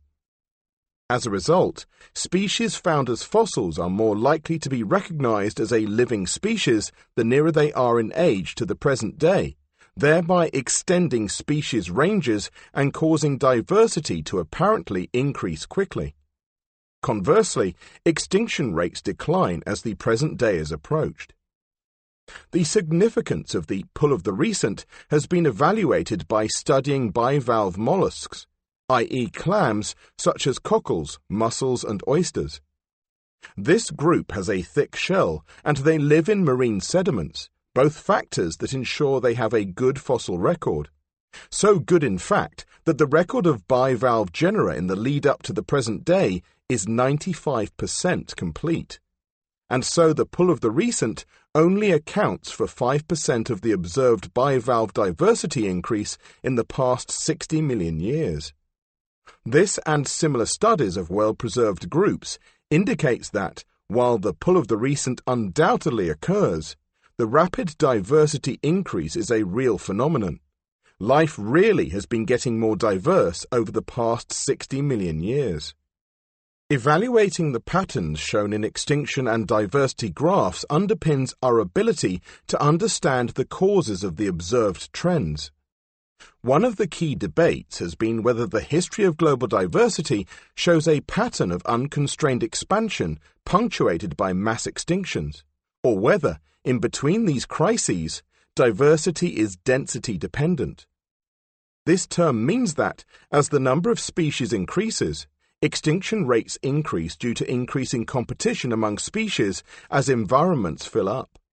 In other words, can environments keep on supporting new species, or do they reach a saturation point? If the former is the case, then diversity should increase exponentially, unless an extinction event happens, whereas the latter would produce a logistic growth pattern in which the rate of increase gradually flattens out. The debate between these two styles of diversity increase has been running for many years and has not been resolved mainly because examples of both can be found. Thus, the mid-Ordovician diversity increase was followed by a diversity plateau, and so looks like a density-dependent trend, whereas the rapid increase of diversity in the past 60 million years looks unconstrained. The end result of density-dependent diversification is an equilibrium that only allows new groups to thrive at the expense of existing groups. This is the one-in, one-out style favored by Darwin, albeit applied on a larger scale. It is also similar to the idea behind the species area effect that predicts the numbers of species that an area can support. However, the latter is an ecological model operating on a timescale of years, whereas density-dependent diversity predicts trends on evolutionary timescales of millions of years. A closer comparison can be made with the Red Queen hypothesis. This is named after a character from Alice in Wonderland, and views evolution as being a continuous process in which species are in constant competition with one another, causing them to either constantly evolve or go extinct. So, what do we find in the history of life? The evolution of mammals over the past 60 million years has provided some informative examples purporting to show density-dependent diversity. One of the most interesting is the Grand Coupure, Great Cut, a major turnover of European mammal faunas 34 million years ago, during the early Oligocene epoch. This saw the dominant perissodactyls, a group of odd-toed mammals represented by horses today, replaced by mammals that had migrated from Asia, including relatives of rhinos, pigs, and hippos. Oceanic mammals also saw great changes in the early Oligocene. The archaeocetes, whales with long serpentine bodies, were succeeded by toothed whales and baleen whales, two groups that are still with us today. It has been suggested that these changes are recording the replacement of primitive groups by more advanced groups in environments that were too full to support all of them. However, there is a problem with this idea, because coincident environmental changes may have caused the incumbents to go extinct before they were replaced by new forms. Climates cooled rapidly in the early Oligocene, and as polar ice caps started to form, global sea level fell and ocean circulation was transformed. These substantial changes may have been enough to cause the extinction of mammals in both terrestrial and marine settings. Detailed studies of the Grand Coupure turnover in Europe also show that the perissodactyls were extinct before the arrival of the Asian immigrants, further supporting an environment-driven cause. A more convincing example of competition-driven extinction comes from the Great American Interchange. This was caused by the creation of the Panama Isthmus 3 million years ago, which allowed animals to migrate between North and South America. For a short period, the diversity of both continents increased rapidly, but this was followed by a wave of extinctions, indicating that these regions could not support such large numbers of species. The result was generally a victory for the North American invaders. About 50% of South American mammal genera hail from the north, while only 20% of the North American mammal genera are from the south, e.g. opossums and armadillos. However, the interchange is an unusual case. Generally, the fossil record of mammals over the past 65 million years indicates that environmental changes drive diversity fluctuations, and that overall the mammalian radiation has the appearance of being unconstrained. Extinction selectivity. As well as providing information on extinction patterns and processes, fossils also provide valuable evidence on the nature of selection during extinction. Many attributes can be selected, including geographic range, life site, trophic feeding group, body size, and reproduction strategy. However, probably the only general rule for extinction is the observation, made for many groups, that broad geographic range is by far the best insurance against extinction. The reason is obvious. A wide distribution ensures that, while local environmental changes can wipe out local populations, a widespread species will have populations elsewhere that survive. This has been shown by studies of extinction rates among bivalve genera. Those that are widespread have lifespans exceeding 100 million years, while more localized endemic genera on the whole last less than 30 million years. Only during mass extinction events does this link weaken, but even at such times it does not entirely disappear. Geographic range is also more important than the degree of specialization of a species, known as its niche breadth. Thus, even highly specialized species can have low extinction risks as long as they occur over wide areas, although on the whole species with a broad range tend to be generalists. Inevitably, species attributes are interlinked, making it somewhat difficult to disentangle their relative importance. For example, many marine invertebrates have planktonic larval stages that drift great distances in ocean currents, ensuring their widespread occurrence.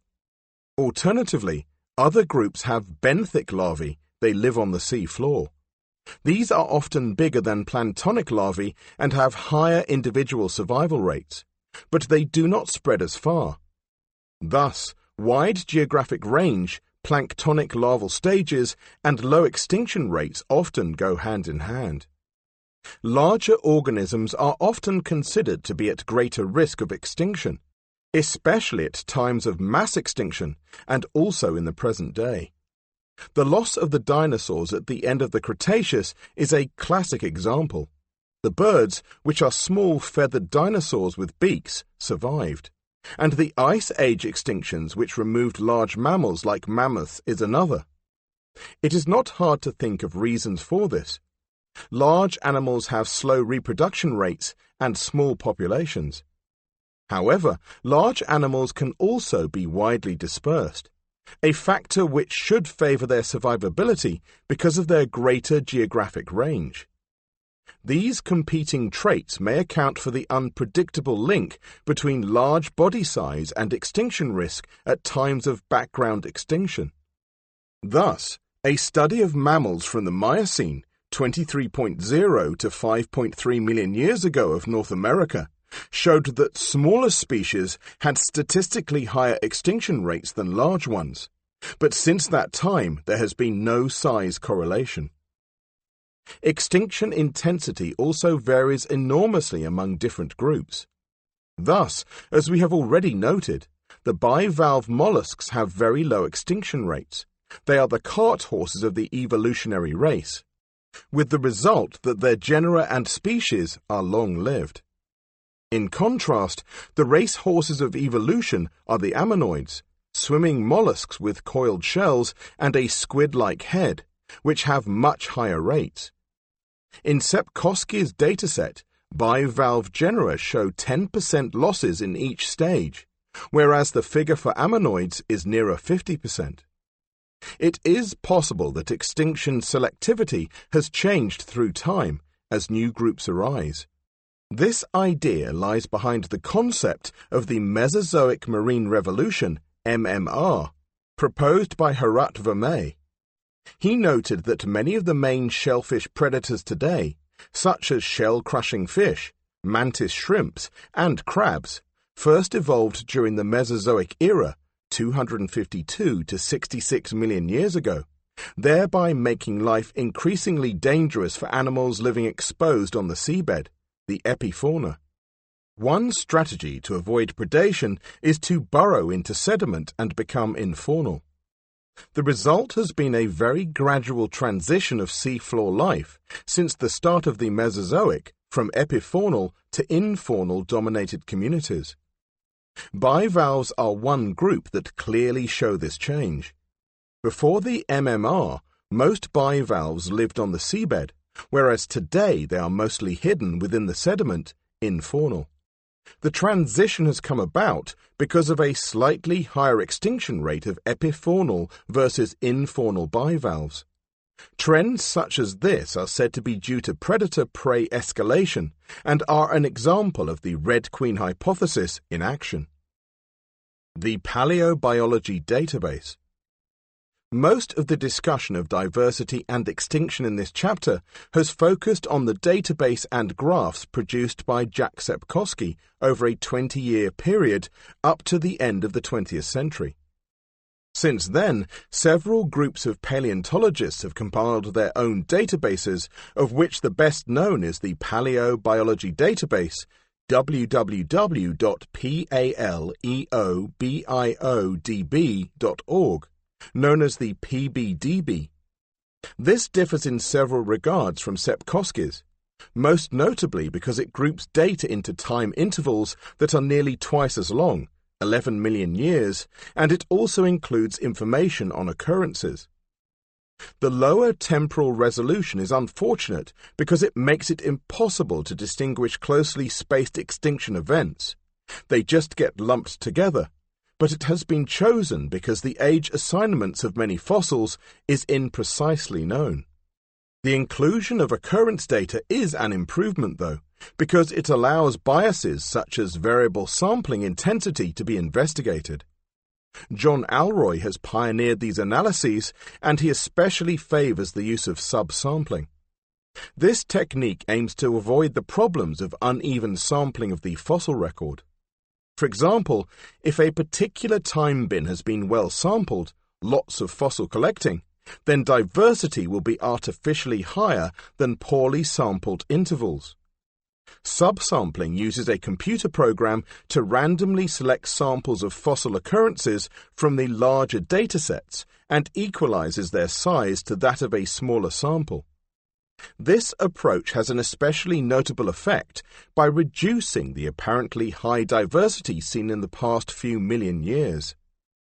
Rocks of this age are widespread, and they have been better sampled than older examples, with the result that diversity levels seem high. So what does analysis of the PBDB reveal? In essence, it shows that the major phenomena identified in Sepkoski's graphs are still apparent, which is not that surprising given the first-order, large-scale nature of the patterns he found. The PBDB studies confirm the high Cambrian extinction rates followed by a long-term decline and the presence of mass extinctions. Only the post-Cretaceous diversity rise is a little less spectacular than originally seen. Chapter 4. The Great Catastrophes. What is a mass extinction? The idea that mass extinctions are a feature of life is well established, as is their intimate link to cataclysmic events such as giant meteorite impacts and huge volcanism. Their recognition and acceptance as genuine phenomena over the past 40 years has been responsible for the rebirth of catastrophism in scientific thought, after over 150 years of being out of favor. Despite their popularity, the term mass extinction is often applied a little too widely. Part of the problem is that there is a continuous gradation from mass extinctions into background extinctions, which raises the question of where to put the cutoff. The best way is to consider the attributes of the 5 largest crises which were unequivocally mass extinctions. Mass extinction events are geologically short intervals of time, always less than 1 million years, marked by dramatic increases of extinction rates in a broad range of environments around the world. In essence, they are global catastrophes that left no environment unaffected. They are also seen as clear peaks in extinction rate plots, such as those of Sepkoski. The global scale of mass extinctions is clearly illustrated by the end Cretaceous event that saw dinosaurs eliminated from land masses that ranged from the poles to the equator, while the oceans saw the simultaneous disappearance of many planktonic species and many other groups besides. Indeed, major losses among diverse planktonic groups are a distinctive feature of the Big Five mass extinctions. Surface water catastrophes are not seen during background intervals. Such wide-ranging extinctions clearly require global-scale causes, and they contrast with more environment-specific and regional crises caused by normal background processes such as interspecific competition and habitat loss. This does not mean that normal processes are irrelevant, though. Several studies have shown that, for some mass extinctions at least, the losses show the same patterns as those encountered during background times. Put another way, groups with the highest extinction rates during background intervals often have the highest proportional losses during mass extinction events. This was especially the case for during the P-TR mass extinction, when groups that had high background extinction rates, such as ammonoids and brachiopods, a shellfish group that lives inside 2 valves attached to the seafloor, suffered enormous losses, while groups with low background rates, such as the bivalves, had relatively modest losses.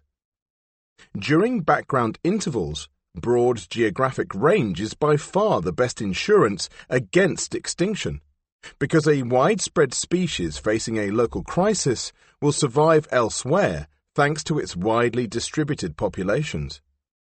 For a global crisis, species no longer have a refuge, and so, potentially, different factors may become important for survival. Much research is therefore expended on investigating the attributes that allow species to survive mass extinctions, because it can help us understand what caused them. The end Cretaceous mass extinction provides a nice example.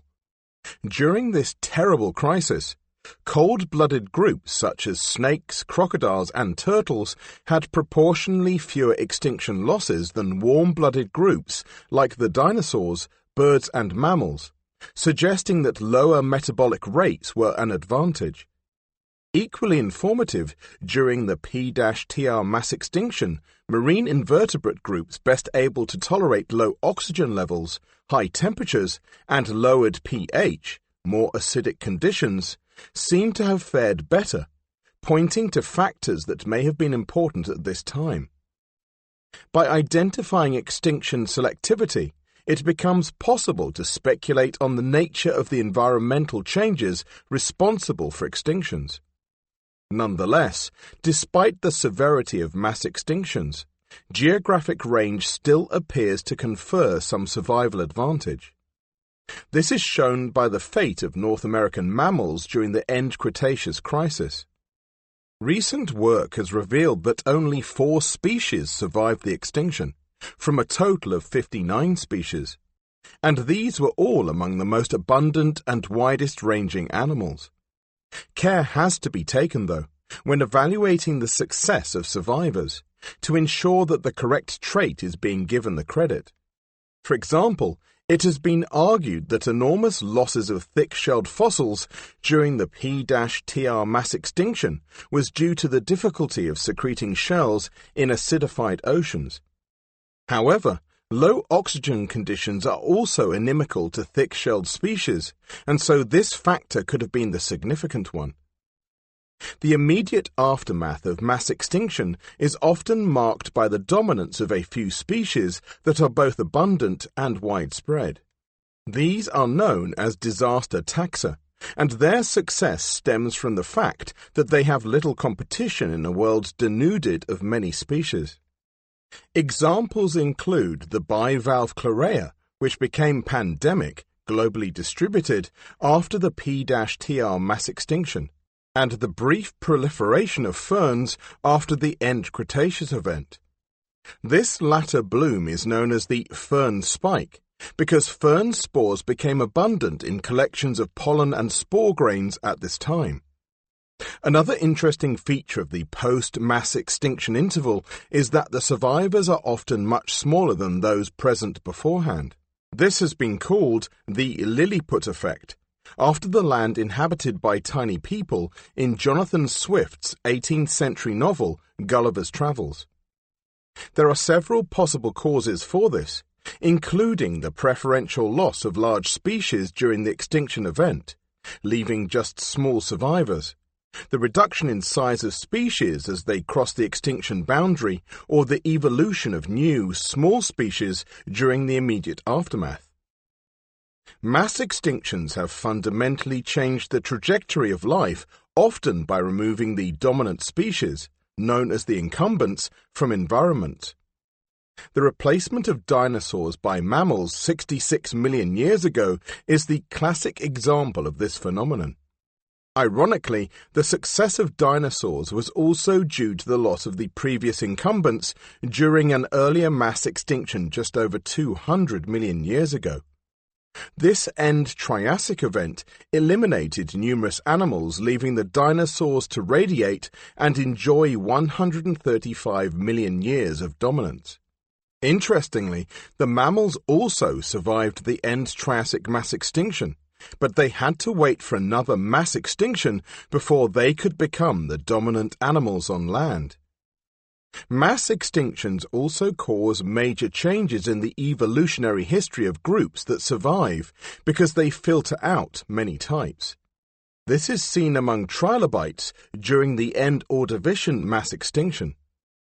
Prior to this crisis, trilobites had pursued a broad range of lifestyles, ranging from species that lived in the upper water column, where large forms swam and tiny forms drifted, to ones that lived in the deep sea and burrowed in mud.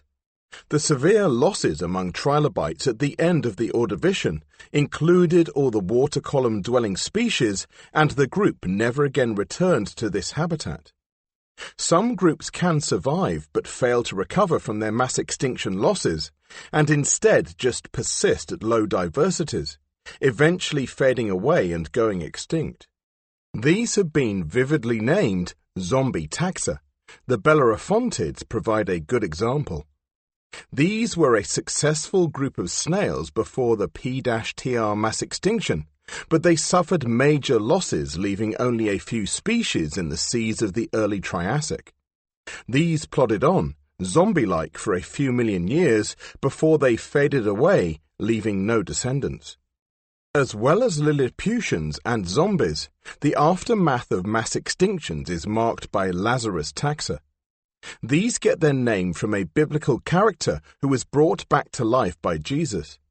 Lazarus therefore had a period of time when he was dead, and this attribute also seems to happen to some survivors of mass extinctions.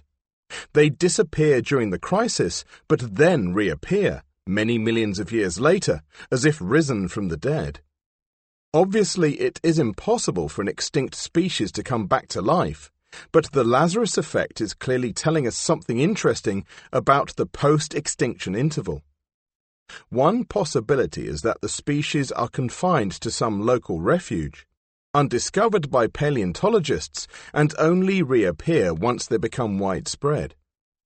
Another reason could be that some species become very rare in the extinction aftermath, possibly because conditions were harsh, making it highly unlikely that their fossil will ever be found. Only when conditions ameliorate do they become more abundant and turn up again in the fossil record. Another possibility is that the reappeared species are actually newly evolved forms that closely resemble previously extinct species. This third alternative may be the most important, because the fossil record is full of examples of such convergent evolution. It is clearly seen in the aftermath of the P-TR crisis, when many species of sponges and calcareous algae disappeared, only to apparently reappear tens of millions of years later. These organisms have such simple morphologies that it probably did not take evolution much effort to reinvent their form. The first extinctions.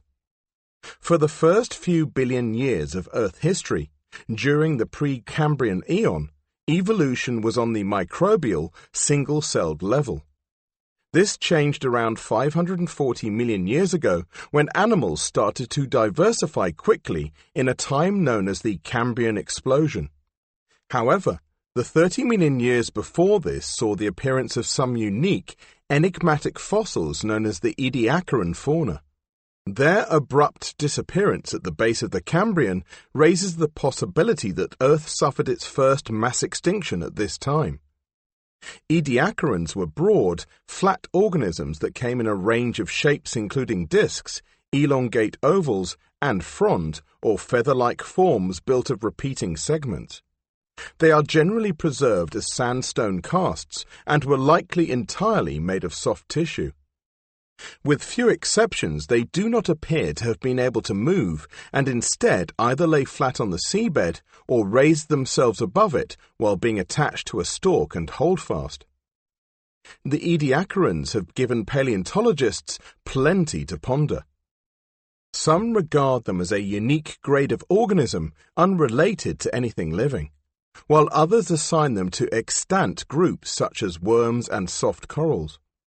If the former view is correct, then their disappearance at the end of the Precambrian represents a major extinction. Environmentally, there was certainly a lot happening at this time, especially to levels of ocean ventilation, to suggest a possible cause for such an event. The extinction could also have been driven by the development of actively burrowing organisms that disturbed the sediment on which the Ediacarans sat. However, without any clear idea of what the Ediacarans were, their demise is currently unclear.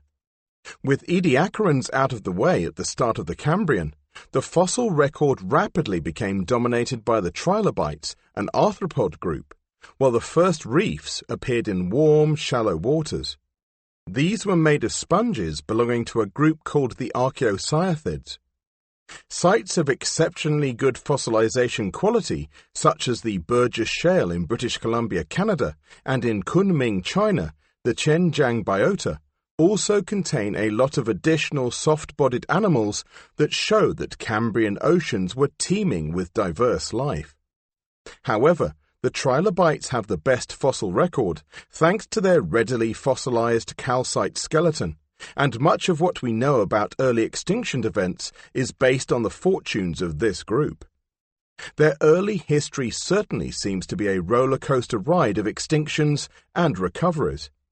This resulted in some of the highest extinction rates of the fossil record, and several Cambrian intervals are regarded as mass extinctions.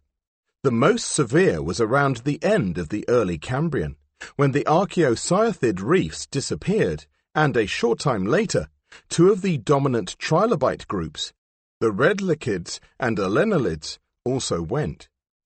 There are further trilobite extinction events in the later Cambrian, and they mark the boundaries of biomeres, which were intervals of time characterized by distinct trilobite populations. The causes of all the Cambrian crises is poorly known, mainly because they have received little study. However, most of them coincide with sea level changes, and frequently the losses occurred during sea level rise, transgression, when oxygen poor, anoxic waters become widespread. The end of the early Cambrian extinction also seems to coincide with the eruption of huge volumes of flood basalts in Australia, known as the Kalkarinji province. This is the first of many links between extinction episodes and volcanism, and the cause and effect relationships may be similar to those encountered during later crises. But at the moment our understanding of Cambrian environmental conditions is best described as understudied. End Ordovician mass extinction. Marine diversity increased considerably in the Ordovician, and the trilobites were joined by numerous other groups, including the brachiopods, the graptolites, a group of organisms that drifted around the oceans in little stick-like colonies, and the conodonts, primitive eel-like fish with tiny, spiky teeth that fossilize well. Following the loss of the archaeocyathid sponge reefs in the Cambrian, reefs had reappeared in the Ordovician, and this time they were constructed by corals belonging to a group called the tabulates, and a heavily calcified group of sponges called the stromatoporoids. All of these groups were badly affected by a crisis in the Hernantian, the final stage of the Ordovician, around 445 million years ago. This is widely regarded as the first true mass extinction and is the first of the Big Five. Losses were exceptionally severe among animals living in the surface waters. As noted before, all swimming and free-drifting trilobites disappeared, along with all but a handful of conodont and graptolite species. Even those trilobites that had a planktonic larval stage but a benthic adult stage suffered. Thus, the benthic trinucleids were abundant before the mass extinction, but their possession of an open ocean larval stage seems to have been a factor in their extinction. The take-home message from these losses is that environmental change in the surface waters must have been exceptionally severe at the start of the Hernantian. Seafloor life did not escape, though.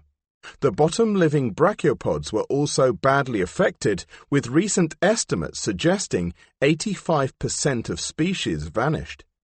The total extinction at the level of genera among all groups was around 45 to 50%, making the end Ordovician event second only to the P-TR mass extinction in magnitude.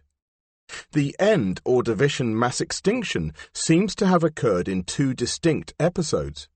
The first and most serious occurred at the start of the Hernantian stage, when most groups in the water column died out. There was then an interval of nearly 500,000 years before a second extinction pulse that eliminated further brachiopods and trilobites.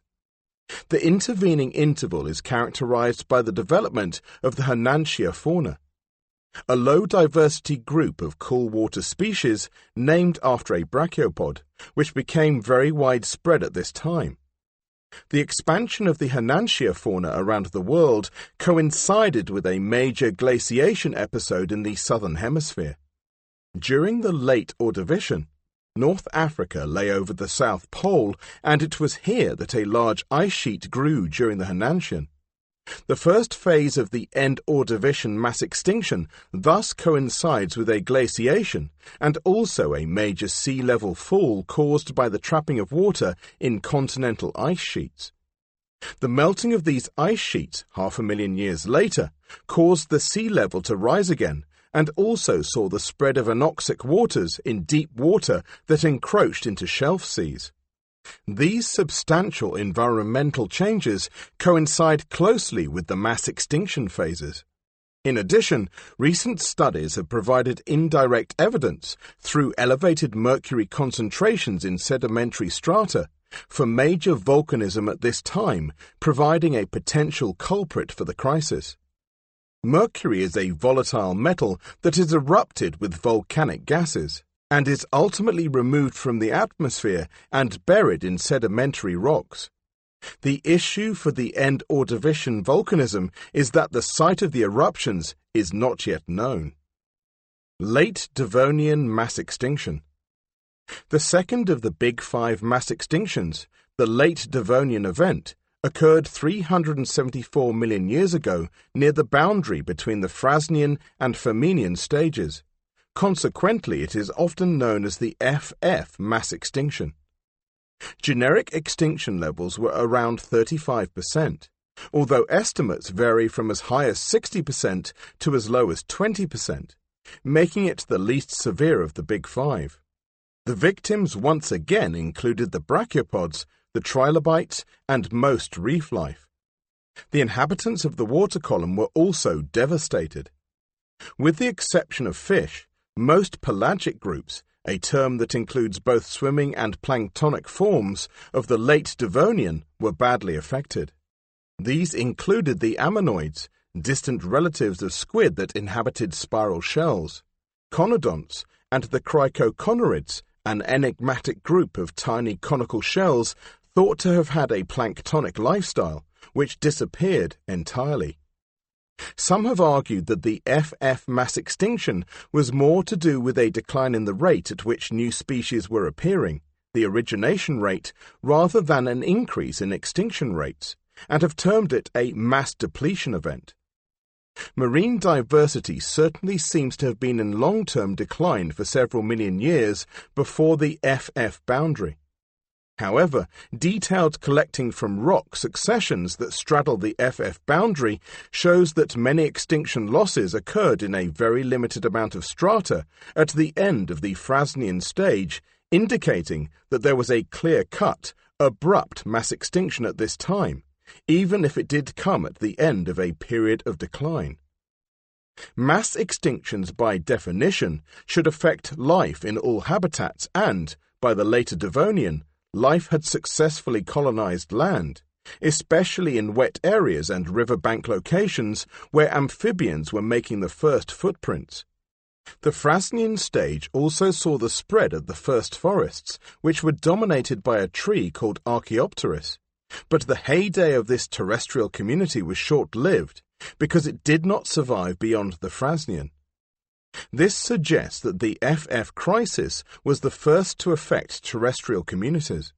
It is difficult to judge the contemporaneous fate of the amphibians because their fossil record is very sparse, but it is possible that they too suffered a major extinction at this time. The cause of the FF crisis is not well understood. In many marine sections, the boundary is marked by two pulses of anoxic deposition called the Quellwasser events after two organic-rich limestones in Germany. Sea level oscillations also seem to have been substantial at this time, and they have also been implicated in the crisis. However, there are many anoxic events and sea level changes in the Devonian, and they do not coincide with mass extinctions. So why should these examples be more lethal to marine life? It is possible that the FF changes were much more intense. Unlike earlier anoxic episodes in the Devonian, which were restricted to deeper waters, the Quellwasser anoxia developed over a broad range or water depths from deep shelf settings into very shallow waters. The latter development is unusual, and the spread of anoxia would have severely curtailed the area of shallow marine habitat during this crisis. Others have suggested that extinction losses were concentrated among warm water species, thereby indicating that cooling may have caused the crisis. Chemical proxies for temperature change certainly support the idea that there was a decline of ocean temperatures during the FF interval. Finally, recent study of FF boundary sediments has revealed enrichment in trace concentrations of mercury that likely records a major phase of volcanism at this time. As with the end Ordovician volcanism, the site of major eruptions during FF times is not yet known. Suffice to say that the cause of the late Devonian mass extinction is still under discussion. There are many of the usual suspects that appear during later extinction events, but for this older example, some aspects are proving elusive. End Devonian extinction. The end Devonian crisis, around 360 million years ago, is often known as the Hangenberg event, because of an organic-rich limestone of this name that developed at the Devonian Carboniferous boundary in Germany. It is best known for the devastating impact it had on fish, the worst in their entire history. This group had diversified tremendously during the preceding Devonian. The period is often known as the Age of Fish, but many of them failed to survive into the Carboniferous. The victims included giant Arthrodire placoderms, an impressive group of predators with armored skulls and slicing scissor-like jaws, and marine lungfishes, a group that is still with us today, but now restricted to freshwater environments. Trilobites, frequent victims of mass extinction, also suffered major losses during the Hangenberg crisis, and this time they never really recovered. They became a zombie group, quietly living out their days for another 100 million years without doing anything spectacular.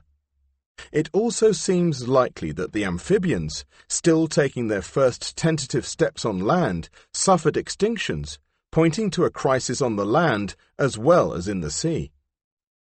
There was no shortage of major environmental changes during the Devonian Carboniferous interval that may have caused the extinction. Late in the Furmenian, the final stage of the Devonian, a major sea level rise saw the spread of anoxic waters in many shelf seas. Many of the marine extinction losses seem to coincide with the development of these inimical conditions. This was followed by cooling, which culminated in the growth of ice caps on southern hemisphere continents and a global sea level drop of around 100 meters. A secondary extinction event occurred around this time, with shallow marine invertebrates being the main victims. Interestingly, this series of events, ocean anoxia followed by cooling and sea level fall, is the opposite order to that seen during the end Ordovician mass extinction, when glaciation preceded anoxia. This suggests that rapid, large-scale environmental changes are responsible for the extinctions, but the order in which they occur does not seem to matter. What is singularly lacking from the end Devonian extinction story is any evidence of contemporaneous, large-scale volcanism, or at least no evidence has been found yet. A mid-Carboniferous enigma. The recovery from the end Devonian extinction was remarkably slow. Reefs were devastated by the FF crisis, and the Hangenberg event was their coup de grace. They are missing from the seas and oceans for much of the succeeding early Carboniferous period. The first small, simple reefs made of rugose corals and chaetatids, another heavily built group of sponges, did not appear for over 20 million years. This is the longest absence from the fossil record in the entire history of reefs, and it is mirrored by a rather muted recovery among marine invertebrates. Eventually, though, things started to get better, and in the later part of the early Carboniferous, specifically in the time interval known as the Asbian stage, many new species started to appear. These included forams, protists that secrete a chambered shell that is typically less than a millimeter in size, and many types of brachiopods, especially the gigantoproductids, which reach sizes of up to 30 centimeters, which is large for a brachiopod. The recovery coincides with a warming trend, and the two phenomena may be related because diversity generally correlates positively with temperature. For example, the most diverse habitats today are in equatorial settings.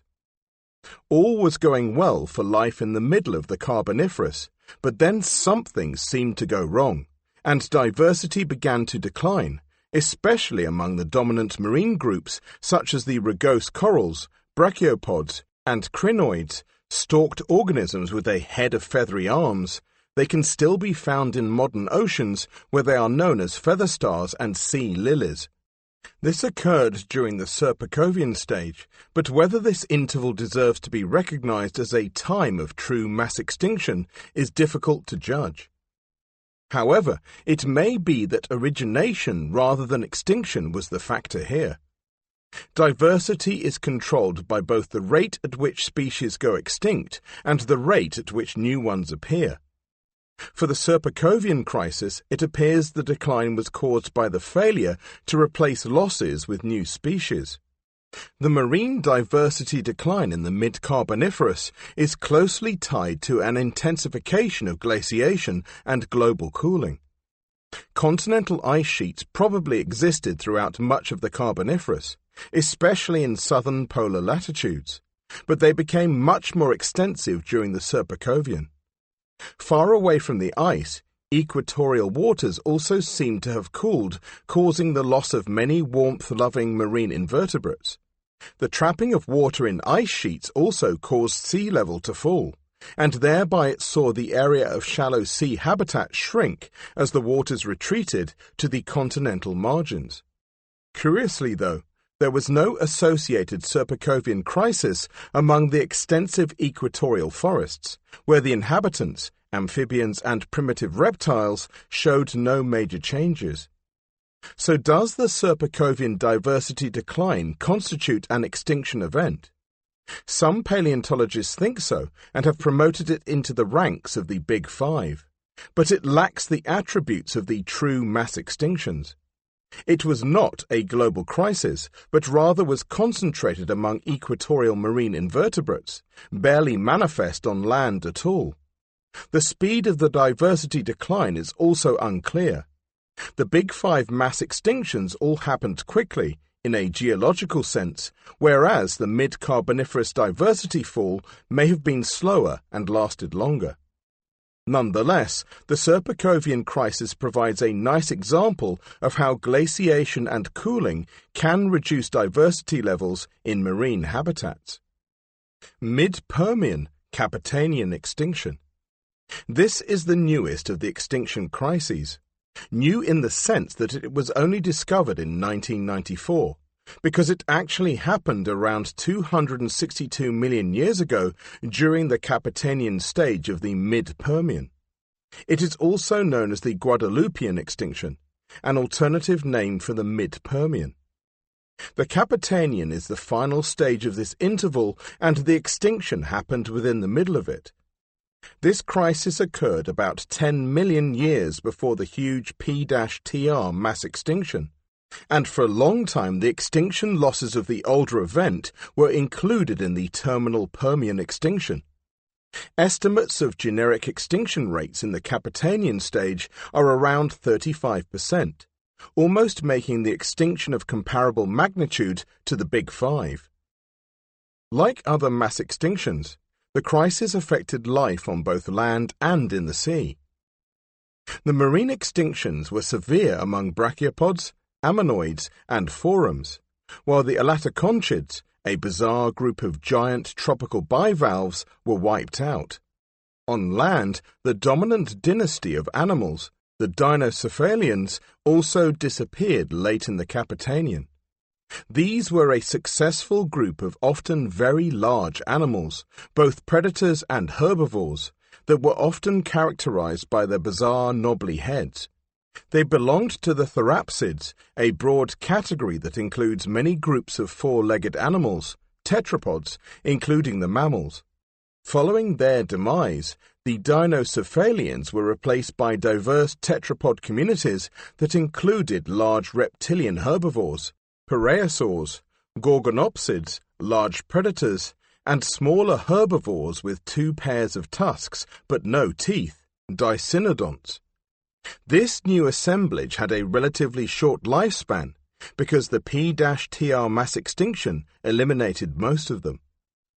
The Capitanian crisis coincides with the onset of a major series of eruptions that covered a tropical seaway in southwest China, with vast outpourings known as flood basalt lavas.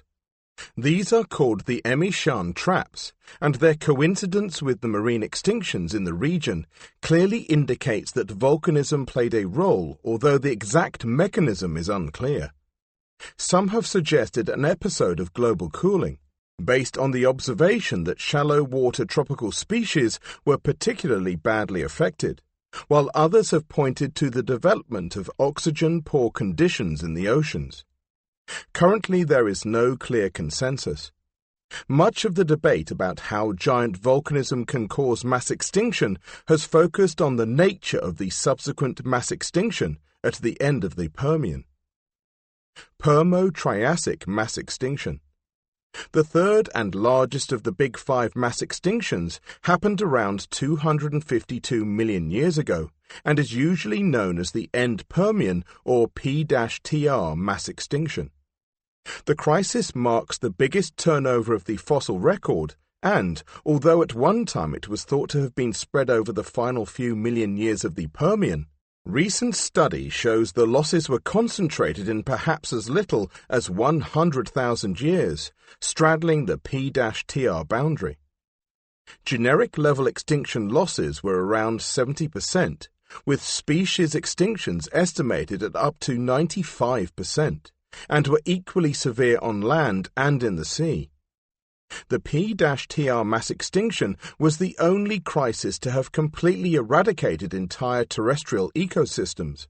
Many plants disappeared, along with animal communities.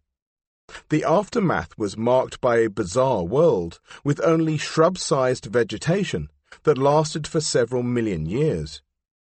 Late Permian forests were dominated by seed-producing plants called gymnosperms, a group which includes conifers, and their substantial extinction losses include the glossopterids, a pteridosperm or seed fern group that thrived in high southern latitudes, and an advanced group called the gigantopterids that lived in the tropics.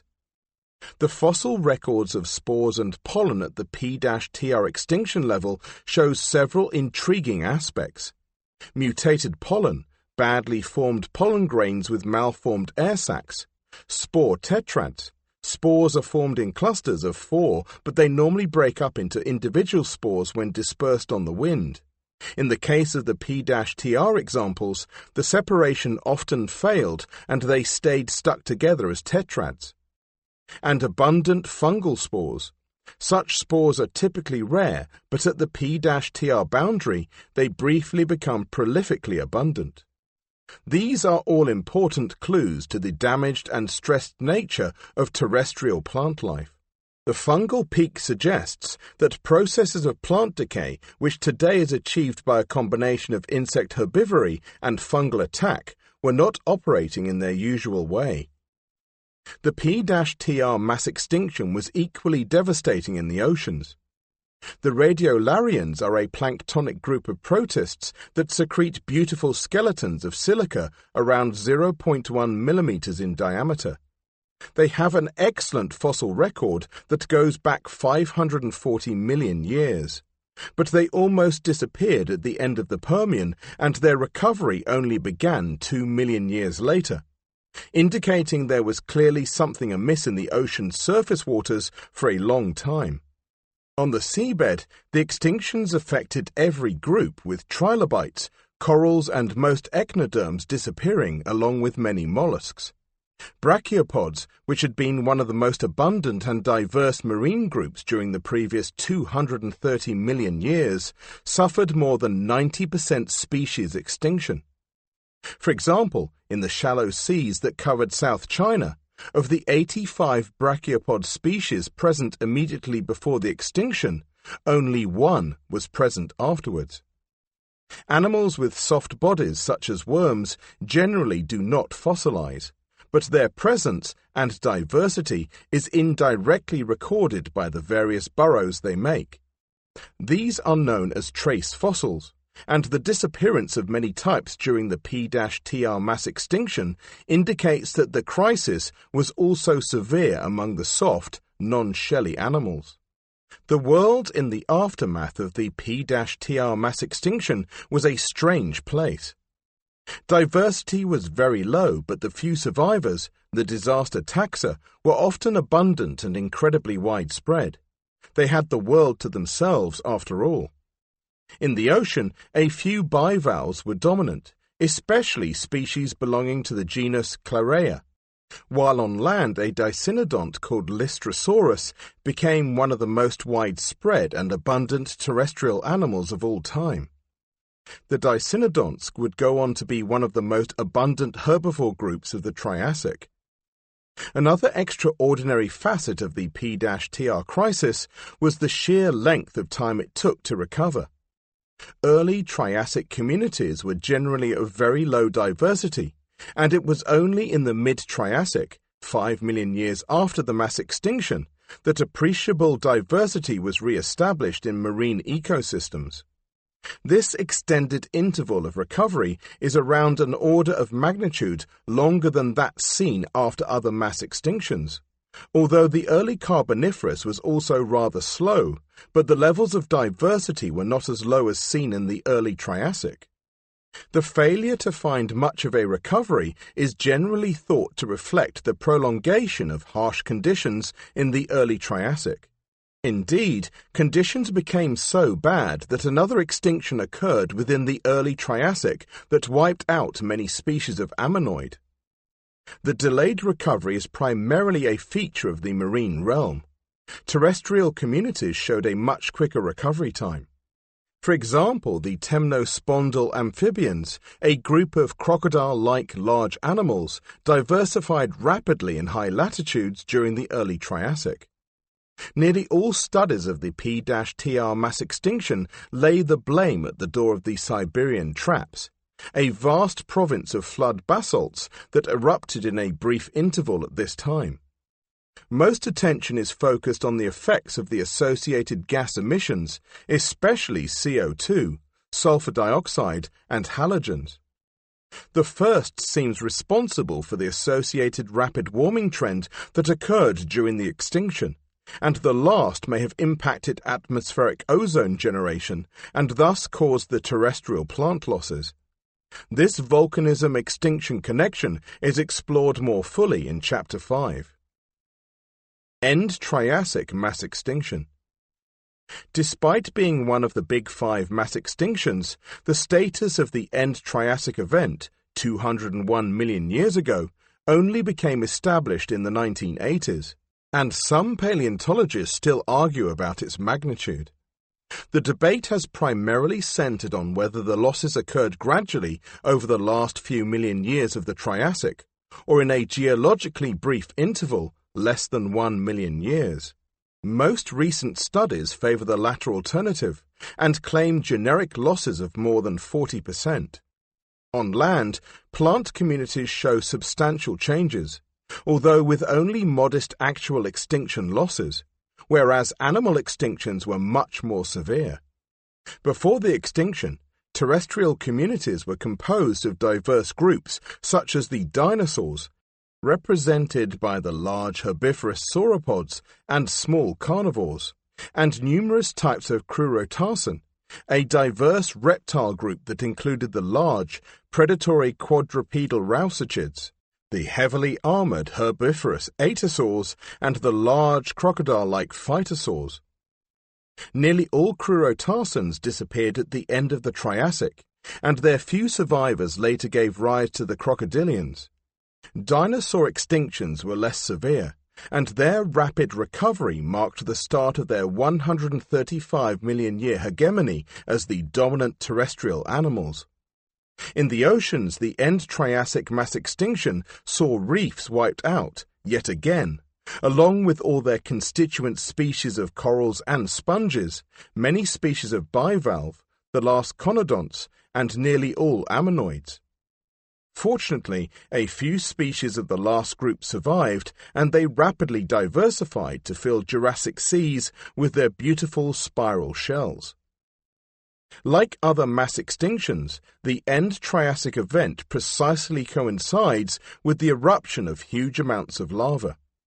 In this case, it is the Central Atlantic Magmatic Province, CAMP, and the lava flows can be seen today in Morocco, Brazil, and North America.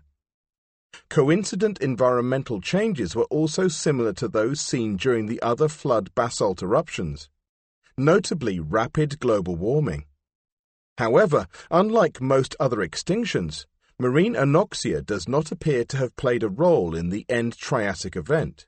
Rather, oxygen-poor conditions were widespread only after the crisis. Instead, ocean acidification, caused by emission of CO2 from CAMP, is the most popular kill mechanism for this mass extinction, while intense warming has also been mooted as the cause of the terrestrial losses. Early Jurassic Toarcian extinction.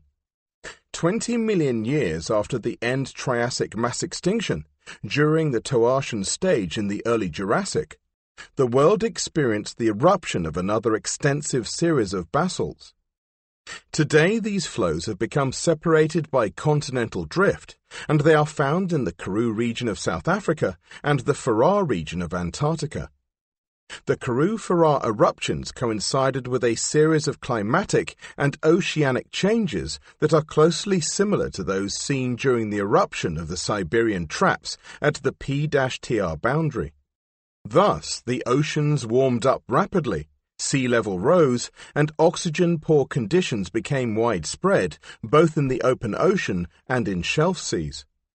Despite these similarities, the contemporaneous extinction event was only a mini-version of the P-TR mass extinction, 25% generic extinction compared with 70%. No major groups disappeared from the sea, and there was no terrestrial crisis. Just why the Toarcian extinction was so subdued, despite the many similarities, is unclear. Nonetheless, extinctions occurred among the ammonites, bivalves, forams, brachiopods, and ostracods, tiny crustaceans that live within two valves, with the most severe losses among the last two groups. This crisis closely coincided with the spread of anoxic waters. Cretaceous-Paleogene mass extinction. The Toarcian crisis was the last major extinction event of the fossil record, and the succeeding 180 million years have been pretty much plain sailing for life on Earth. With the single obvious exception of the most famous mass extinction of all. This occurred 66 million years ago at the end of the Cretaceous and was originally called the K-T event, where K is for Kreide, German for the Cretaceous, and T is for the Tertiary period. It is now more commonly referred to as the K-PG event, where PG stands for the Paleogene period. Around 40% of all genera disappeared during the K-PG event, with the extinction being at its most severe among large animals. The dinosaurs were the best-known victims, with Tyrannosaurus, the horned ceratopsians, and the duck-billed hadrosaurs being among the many losses. The pterosaurs, giant flying reptiles, also succumbed, but the birds survived despite substantial losses. Birds are a group that sits within the dinosaur evolutionary tree, and so strictly speaking, the dinosaurs did survive the K-PG event. Therefore, it is more accurate and pedantic to say that only the non-avian dinosaurs went extinct. Mammals survived the crisis, but suffered huge losses, as did many freshwater animals, crocodiles, turtles, and fishes. The abruptness of these terrestrial extinctions has long been debated. The prevailing view in the 1970s was that dinosaurs were in terminal decline long before the K-PD boundary, so that by the end there were only a few species left. Intensive collecting efforts have since shown that, on the contrary, dinosaurs were still diverse immediately before the boundary. Many, but not all, paleontologists now consider the extinction to have been abrupt. This debate is an important one, because the speed of extinction helps distinguish between different causes. A giant meteorite impact would produce an instantaneous catastrophe, whereas more protracted changes like climate change would not. Plant records also show an abrupt change at the K-PD boundary, especially among the pollen and spores of North America, although there are no major extinction losses. Marine extinctions also provide further clues as to the nature of the K-PG crisis. Losses were terrible among the dominant pelagic groups. Marine reptiles, ammonites, and the squid-like belemnites all disappeared. Extinctions among fishes and sharks were also substantial, especially among large-bodied groups. The nautiloids were the only cephalopods with an external shell to survive the extinction, and they remain, albeit as a minor component of marine life today. On the seafloor, losses were also severe. A detailed study of fossils from Antarctica showed that of 29 species of bivalve and gastropod present immediately before the K-PG boundary, 11 survived into the Paleogene. The most detailed marine extinction story comes from calcareous plankton, thanks to their abundance in sedimentary rocks. Thus, planktonic forams show the abrupt loss of between 70 and 80% of their species at the K-PD boundary. The immediate survivors are small, simple, widespread forms that were probably ecological generalists. The substantial K-PG losses coincide with the major basalt eruptions in western India, the Deccan Traps. Much effort has been expended on dating this volcanic pile, and we now know that volcanism began around 300,000 years before the K-PG boundary and reached its climax pretty much at the same time as the mass extinction, before quietening down in the early Paleogene. If this was the only thing happening at the end of the Cretaceous, then the crisis would be just another example of an extinction-volcanism connection. But of course, a giant meteorite also struck the Yucatan Peninsula in Mexico, producing the Chicxulub crater, at the precise moment of the extinction, and the past 40 years has seen a seemingly endless debate, summarized in Chapter 5, as to which cause, impact or volcanism, was primarily responsible for the mass extinction. Chapter 5. How to Kill Nearly Everything. This chapter focuses on the various proposed causes of mass extinctions, often called the kill mechanisms. Over the years, an almost bewildering array of ideas have been put forward as likely bringers of death. Many of these are fanciful or lack much, if any, supporting evidence, but most of the debates described here have focused on just a few culprits, notably volcanism and meteorite impact, because their timing is closely coincidental with the extinctions. However, it is important to note that while such culprits may be the ultimate cause of a crisis, it is their consequences that likely lead to proximate or direct causes of extinction. Thus, volcanic eruptions in Siberia are widely held as the ultimate cause of the P-TR mass extinction, because they occurred at the same time. but the lavas themselves had no direct effect on most organisms. Instead, it is the cascade of environmental changes, triggered by the associated volcanic gas emissions, that are likely to be the proximate cause of this great crisis, and understanding these changes is not easy. Large igneous provinces. Volcanic eruptions are inextricably linked with images of volcanoes, but these are in fact among the smallest manifestations of volcanic activity on Earth, and do not really constitute a danger to life, except in their immediate vicinity. Of greater significance are extensive areas of flood basalt flows, usually called large igneous provinces, lips, that occur on land and in the oceans. Because basalt lava is quite runny, i.e. has low viscosity, it is able to flow for many hundreds of kilometers, forming flat, sheet-like flows rather than the conical edifices of volcanoes. The stacked layers of lava flows usually weather to form a stepped topography, often called traps. The environmental impact of lips is due to their huge size and the speed of their eruption. Lava volumes range from 500,000 to several million cubic kilometers, and individual flows may have volumes that approach 10,000 cubic kilometers. This is a scale of volcanism unparalleled today. The biggest eruptions of historical times have never emitted more than 20 cubic kilometers. It is fortunate that there are no active lips today.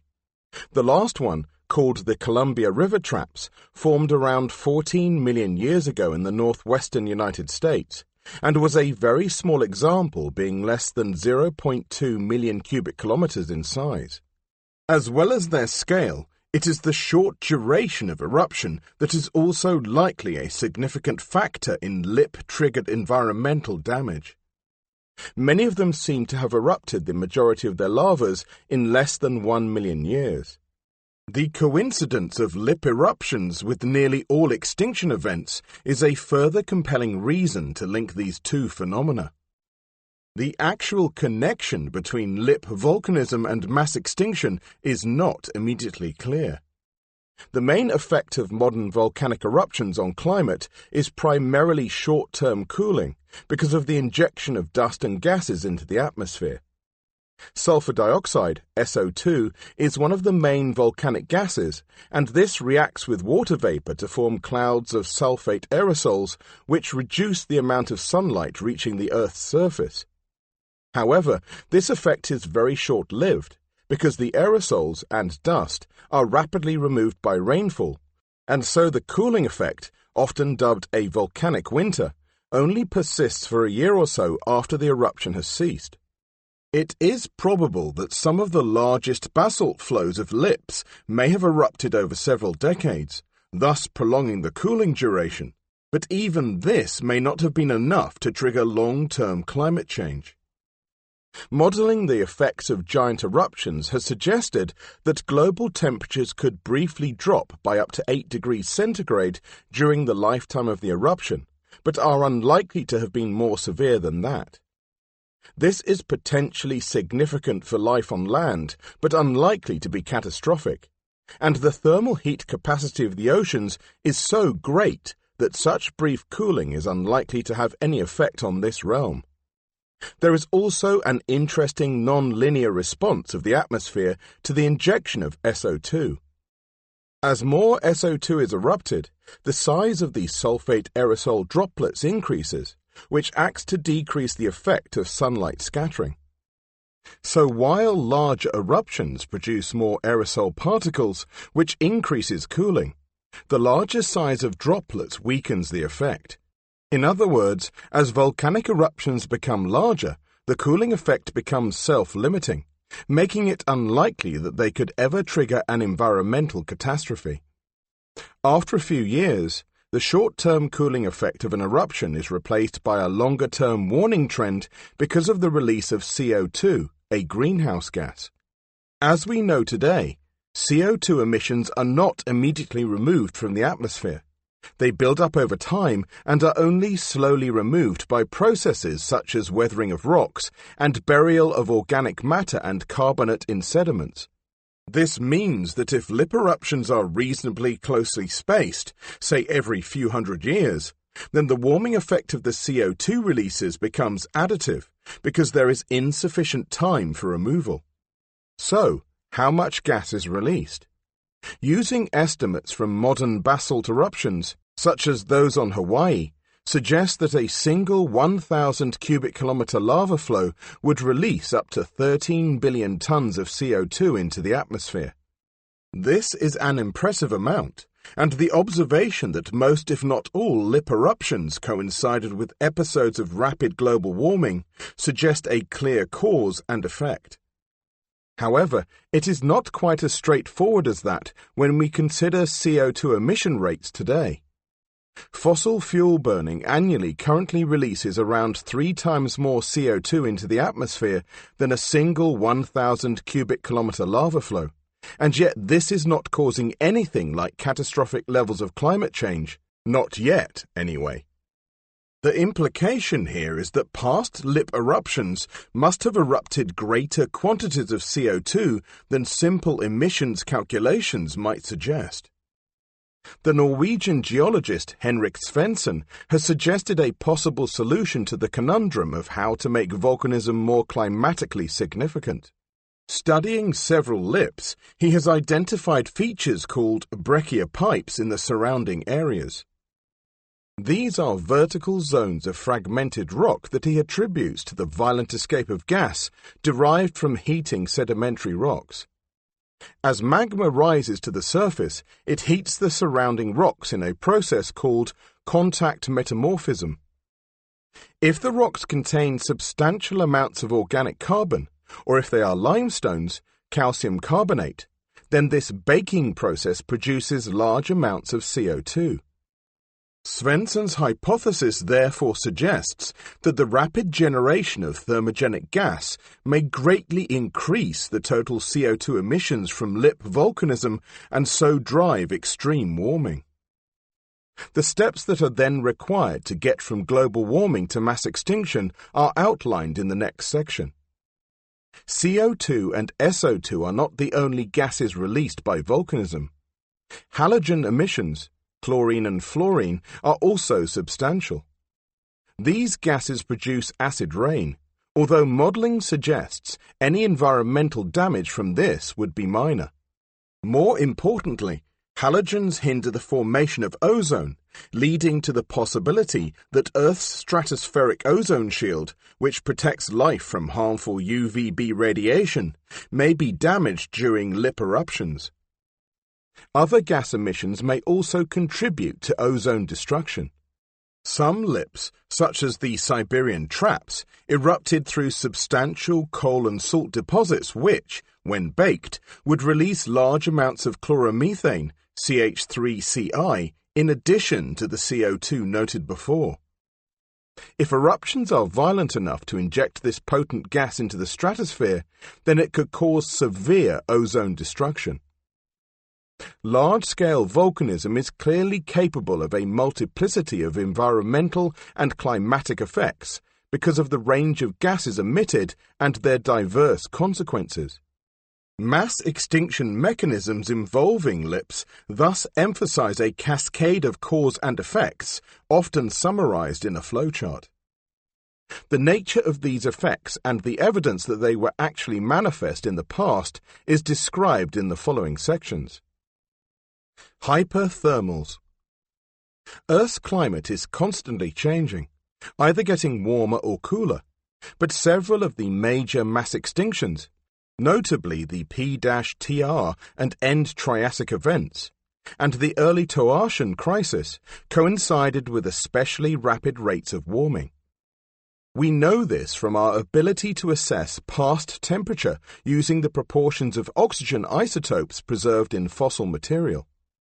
This has been done using shells made of calcite, CaCO3, but bone, calcium phosphate, is generally the preferred material nowadays.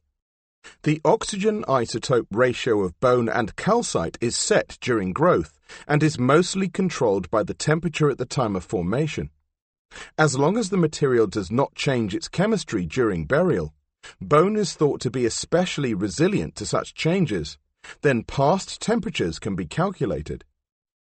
Studies of phosphate oxygen isotope ratios during the P-TR mass extinction indicate that sea surface temperatures rose by an impressive 12 degrees centigrade in a few 100,000 years, and may have reached 35 degrees Celsius in equatorial latitudes. For comparison, the warmest oceans today rarely exceed an annual average of 28 degrees Celsius. Year-round temperatures in the mid-30s degrees Celsius is inimical to the formation of much marine life, and the selectivity of P-TR extinction losses may have been caused by these super-hot ocean temperatures.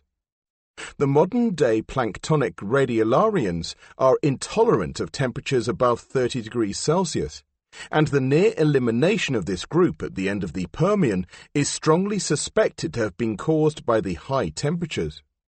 The distribution of the survivors in the aftermath of the P-TR extinction also seems to reflect the high temperatures, especially in equatorial latitudes.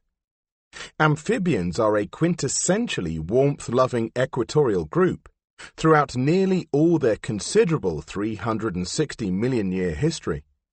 In dramatic contrast, amphibians thrived during the earliest Triassic, but only at high latitudes, and they were absent from lower latitudes where temperatures were presumably lethally hot. There has been considerable debate as to how the world could get so hot so quickly during these mass extinctions. As described before, volcanic emissions, exacerbated by thermogenic sources of CO2, no doubt played a role, but these may have triggered the release of further greenhouse gases. In the deeper, colder parts of the oceans today, large amounts of methane are found beneath the seafloor where it occurs bound in the crystal lattice of ice. These deposits are called gas hydrates or methane clathrates, and they exist at a delicate threshold where an increase of bottom water temperatures of only a few degrees would be enough to release the methane as the ice melted. Methane is a highly effective greenhouse gas, although it rapidly oxidizes to CO2 in the atmosphere, and so the destruction of hydrates could lead to a much more intense greenhouse climate. There is indirect evidence that this feedback may have happened during several mass extinctions, but this requires a knowledge of the carbon isotope ratios in sediments. Carbon atoms occur as two isotopes, carbon-13 and carbon-12. There is also carbon-14, but this is radioactive and does not survive in sediments for long, so it does not concern us here. Most organic matter carbon is relatively enriched in carbon-12, compared to the inorganic forms of carbon dissolved in seawater, while the carbon found in limestone tends to have an isotopic ratio like the seawater from which it formed. The isotope ratio is expressed as the concentration of carbon-13 over carbon-12, carbon-13 divided by carbon-12. Organic carbon generally has a light ratio compared with limestone because it has more carbon-12, making the ratio a smaller number than that for carbon-13 rich limestone. Now, during many mass extinctions, including the P-TR example, the carbon-13 divided by carbon-12 ratio of both organic carbon and limestone becomes lighter. If it was just the organic matter that changed its ratio at these times, then a whole range of processes could be involved. It might be that there had been a change in the plankton which have different abilities to select the light carbon-12 for their organic matter. Fortunately, because these changes affect both the organic matter and the limestone, the cause is more likely simpler than that. Many geologists have explained the trend to light carbon isotope ratios as a signature of methane release from gas hydrates into the ocean and atmosphere, because this gas has a very light carbon-13 divided by carbon-12 ratio. Once in the atmosphere, methane acts as a greenhouse gas, and over a period of a few years it oxidizes to CO2. Exchange of this gas between the atmosphere and ocean waters ensures that some is used during photosynthesis by plankton, and some is used by the organisms that form limestone. This leaves the telltale carbon-12 rich signature in geological strata. If methane release from hydrates was the only mechanism that altered the ocean's carbon-13 divided by carbon-12 ratio, then this would be clear evidence for a methane-driven greenhouse during mass extinctions.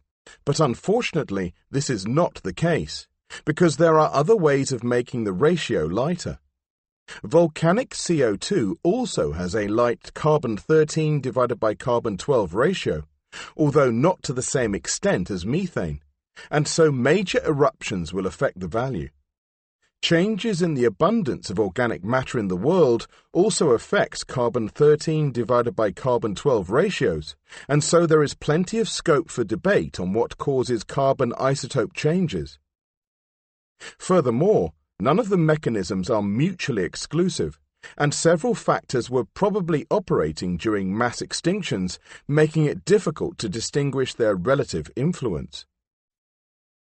Ocean anoxia. Development of extensive ocean anoxia is the most common environmental change encountered during mass extinction events, with the K-PG crisis being one of the few exceptions. To put the significance of this observation into context, it is important to stress that anoxic conditions are very rare in today's oceans, and are only encountered in a very few limited areas. This has also been the case for most of the past 600 million years.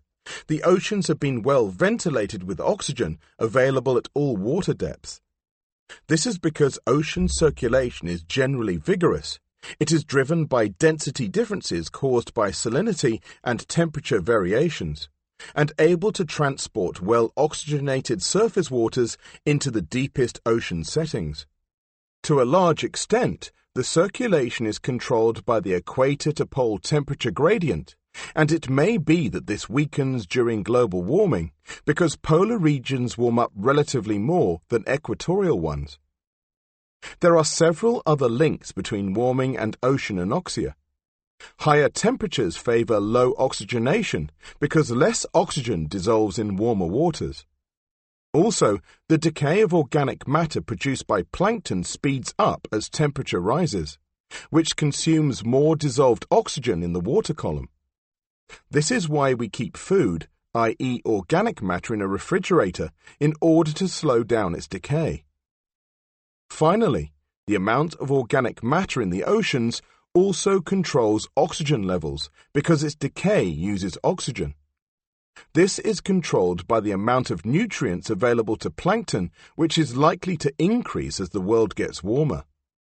This is because warmer climates are associated with more rainfall, which leads to increased supply of nutrients such as phosphates and nitrates via runoff from the continent.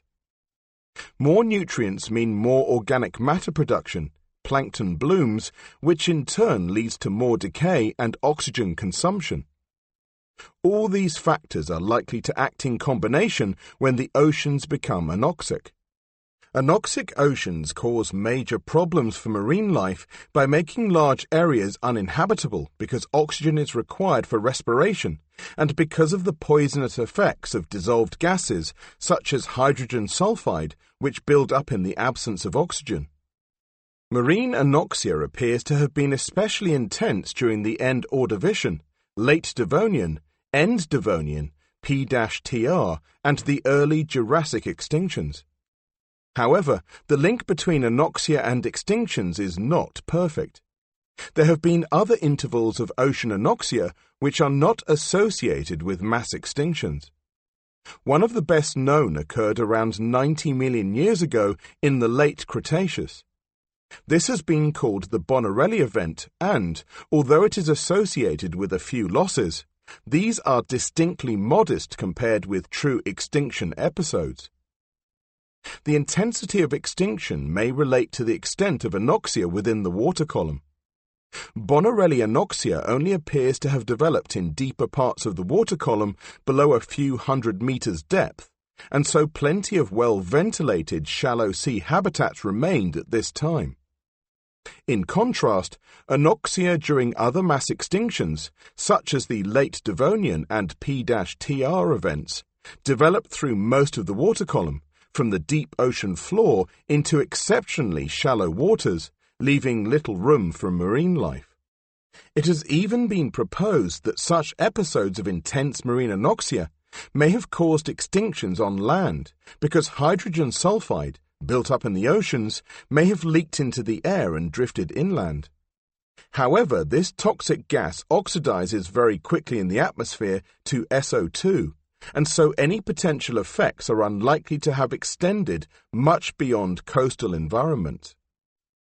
Ocean acidification. The modern oceans have an alkaline pH, and it is likely that this has been so since complex life first evolved and started secreting carbonate skeletons. However, the rapid introduction of large amounts of CO2 into the atmosphere causes ocean surface waters to acidify as the CO2 is dissolved, potentially making it more difficult to secrete carbonate. This is a concern in modern oceans where ocean acidification has been mooted as an impending crisis for many shellfish, especially in higher latitudes because colder waters can dissolve more CO2. It has also been suggested as a major factor in several mass extinctions, especially the end Triassic event. Evidence for acidification-driven extinction at this time includes the preferential loss of aragonite-shelled mollusks. Aragonite is more soluble than the alternative calcite, and a general rarity of limestone deposits during the extinction. Claims for acidification stresses during other mass extinctions have also generally focused on preferential losses among thick-shelled species. However, other factors could also be at play here. Thick-shelled forms tend to dominate in shallow waters, which are more susceptible to higher temperatures, for example.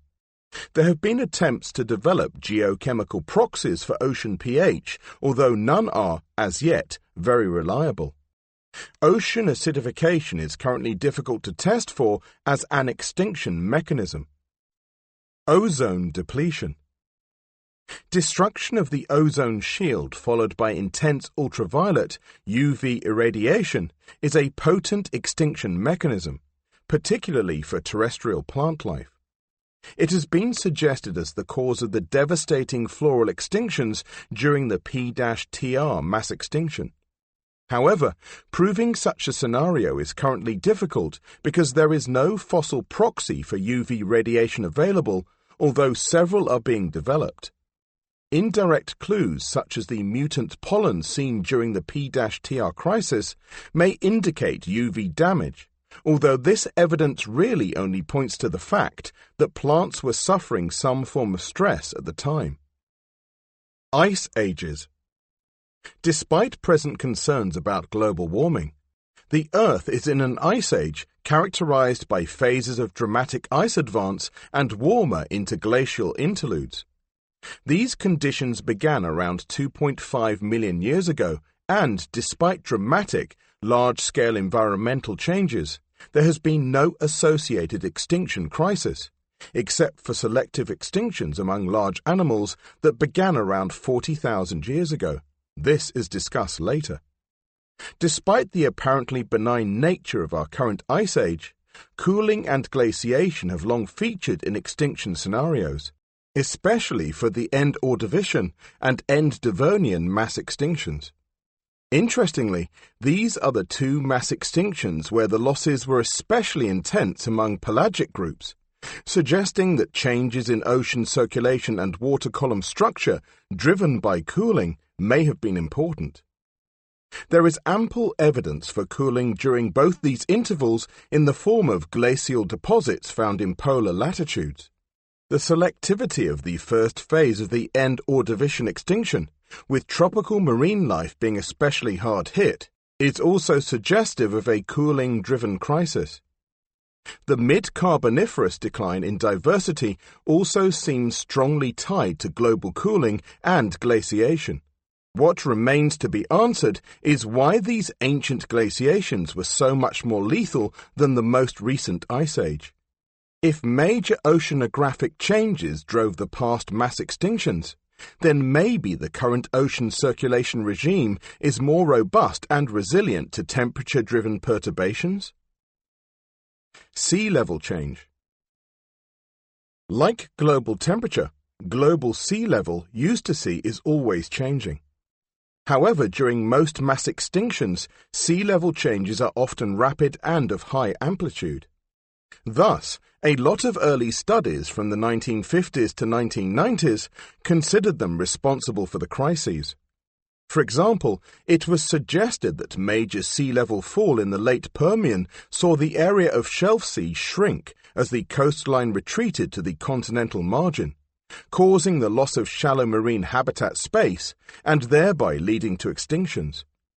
Clearly, this extinction by habitat loss only applies to marine life because land area increases during regression. More recent study has overturned the link between regression and the P-TR mass extinction and shown that the losses occurred during a phase of sea level rise after a low point of sea level. In fact, many mass extinctions occurred during transgression at times of global warming when marine anoxia spread across shelf seas. It is these two factors, warming and anoxia, rather than the associated sea level change, that are usually implicated in current extinction models. Few geologists now consider sea level change to be directly implicated as a cause of mass extinction. Meteorite and comet impact. The idea that mass extinction could be caused by the impact of meteorites, also known as asteroids or bolides or comets, dates back to the mid-20th century, but the lack of proffered evidence meant that few believed the claims. It was only with the publication of a paper in 1980 by a group led by the father and son team of Luis and Walter Alvarez that this ultra-catastrophist idea gained rapid acceptance. Ironically, Alvarez and company used one of the most obscure ways of detecting impact. They measured the concentration of iridium in boundary sediments at the level of the Cretaceous-Paleogene mass extinction. This metal is very rare in the Earth's crust, but relatively abundant in meteorites. The Alvarez team showed iridium levels reaching concentrations of several parts per billion at the boundary, compared to normal background levels of less than 30 parts per trillion, an anomaly best explained as a sudden influx of extraterrestrial material. Following the iridium discovery, additional evidence began to accumulate quickly.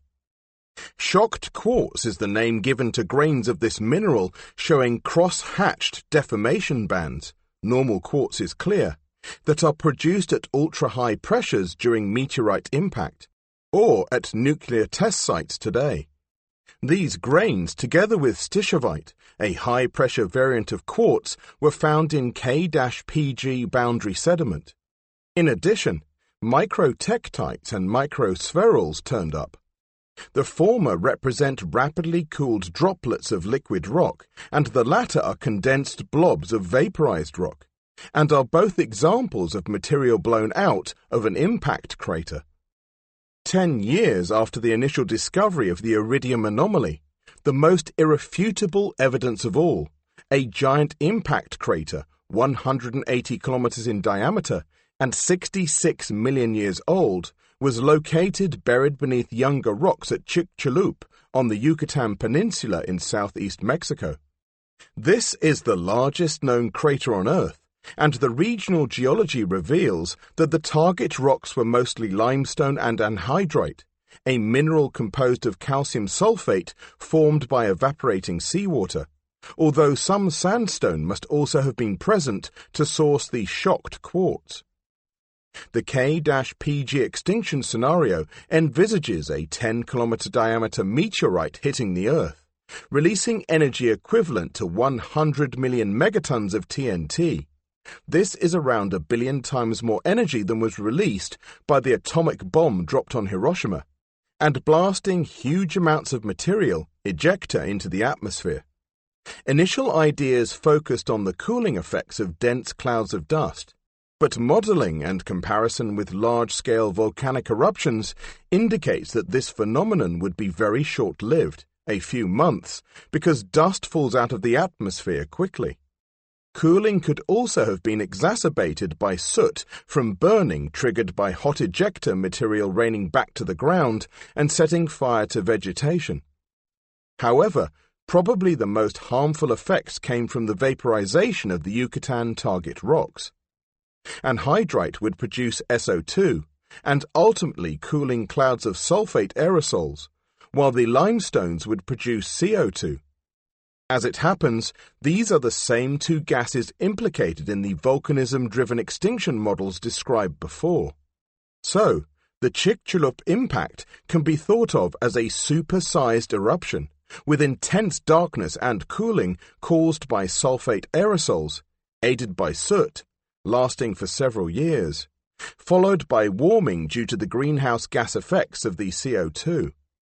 The abrupt extinction of many photosynthesizing organisms at the K-PG boundary, especially calcareous plankton, suggests that a period of darkness and shutdown of photosynthesis is likely to have been the single most devastating consequence of the impact. Despite the amassed evidence, there have been frequent challenges to the Alvarez hypothesis. Some have claimed that the Chicxulub crater is too old to be implicated in the K-PG crisis, even though the iridium anomaly occurs precisely at the level of mass extinction. The role of the Deccan Traps flood basalt eruptions in India, which reach their peak intensity exactly at the boundary, also provides an additional complication and source for debate. Nonetheless, the K-PG impact scenario has been well established in the scientific community since the 1980s. Much more controversial is the idea that other mass extinctions, and maybe even all extinctions, can be attributed to impact. David Raup, a Chicago paleontologist, was the most ardent proponent of this viewpoint, which he put forward in a 1991 book, Extinction, Bad Luck or Bad Genes. The title asks whether species go extinct because they are poorly adapted, essentially a Darwinian view, or because of bad luck, like a meteorite strike for which no amount of inbuilt genetic resilience can prepare species. He supported his arguments with a kill curve that correlates extinction intensity against scale of impact.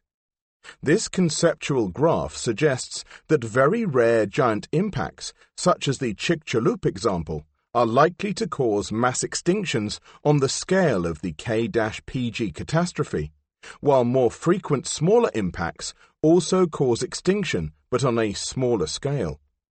If the kill curve works, then it should be possible to show that other mass extinctions coincided with meteorite or comet strikes. Ever since 1980, there has been a prolonged search for impact evidence, such as iridium anomalies and shocked quartz, at other mass extinction horizons. But after 40 years, the amassed results are meager. Conversely, there has been a much more successful search for craters, but unfortunately for impact extinction proponents, they do not coincide with any major crises. The Manicouagan crater in Ontario is, after the Chicxulub crater, one of the largest known examples. It is 100 kilometers in diameter and dates to a level in the middle of the late Triassic, 216 million years ago. There was no associated mass extinction, nor even a minor crisis at this time. A slightly better impact extinction link comes from the late Eocene epoch, 36 million years ago, when iridium anomalies, microtectites, and shocked quartz all turn up in the sedimentary record. There is even an impact crater of the right age, the 100-kilometer diameter Popogai structure in Siberia. Some extinction losses, especially among calcareous plankton, occurred in the late Eocene and so could be potential victims. but these seem to be spread over several million years. There is certainly no evidence for a greater than 40% species extinction event predicted by Raupp's kill curve for an impact of this size. The late Devonian mass extinction is also linked with tantalizing evidence for meteorite impacts. Iridium enrichment is weak, but shocked quartz and microtectites have been found at a few sites, and there are at least 4 impact craters of roughly the right age. However, the largest of these, the 55-kilometer diameter Siljan crater in Sweden, is rather small to have triggered a mass extinction. Other than the K-PG event, perhaps the most spectacular claim for a link between extraterrestrial impact and extinctions is for a late Pleistocene event 12,800 years ago, around the time that many species of large mammals disappeared. This megafaunal extinction has generally been attributed to human hunting and/or climate change, described in the next chapter. But in 2007, an exciting and highly contentious alternative was proposed in a research paper headed by Richard Firestone, a fantastic example of a nominative determinism whereby people have jobs that relate to their name. Firestone and colleagues proposed the following idea. The megafaunal extinction happened when a giant comet disintegrated and exploded in the upper atmosphere, blasting the land below with intense heat that ignited vast tracts of vegetation, especially in the northern hemisphere. The resultant clouds of soot caused intense cooling and triggered a short-lived mini-ice age called the Younger Dryas event. Placing this climatic event in context, the last peak of northern hemisphere glaciation occurred around 22,500 years ago, and ice sheets began a rapid retreat 20,000 years ago. The Younger Dryas cooling was a strange, intense cooling episode, lasting around 1,800 years within the current interglacial warm period. The rapid onset of the Younger Dryas cooling suggests a comet-driven cooling hypothesis is at least plausible. Potentially, the extinctions of many large Ice Age mammals may have been caused by an episode of instantaneous cooling exacerbated by the loss of vegetation due to wildfires. The human population of North America may not have fared much better. Contemporary populations belong to the Clovis culture, named after distinctive spear points found across the North American continent. These disappear abruptly from the archaeological record at the onset of the Younger Dryas. The reappearance of archaeological artifacts after the Younger Dryas show much more regional differentiation into separate cultures, and so point to a major change in human settlement patterns. Firestone's original 2007 evidence for detonation of a giant comet in the atmosphere above North America included a widespread black layer, suggested to represent the soot from the burnt forests, in addition to iridium-bearing grains and microspherules. There was initial controversy when follow-up investigations failed to verify some of these findings, but the evidence has continued to accumulate. Thus, ice cores from Greenland show enrichment of ammonia, a product of burning, at the onset of the Younger Dryas, while contemporaneous enrichments of platinum and osmium suggest a sudden input from cosmic sources like iridium. The evidence for a giant cometary explosion is therefore compelling, although still challenged by many, and the discovery in late 2018 of a crater 31 kilometers in diameter in northwest Greenland may provide an impact site of a comet or meteorite of the right age. Whether this event drove extinctions is less clear, though, because the last occurrences of the large mammals are not so directly tied to the event.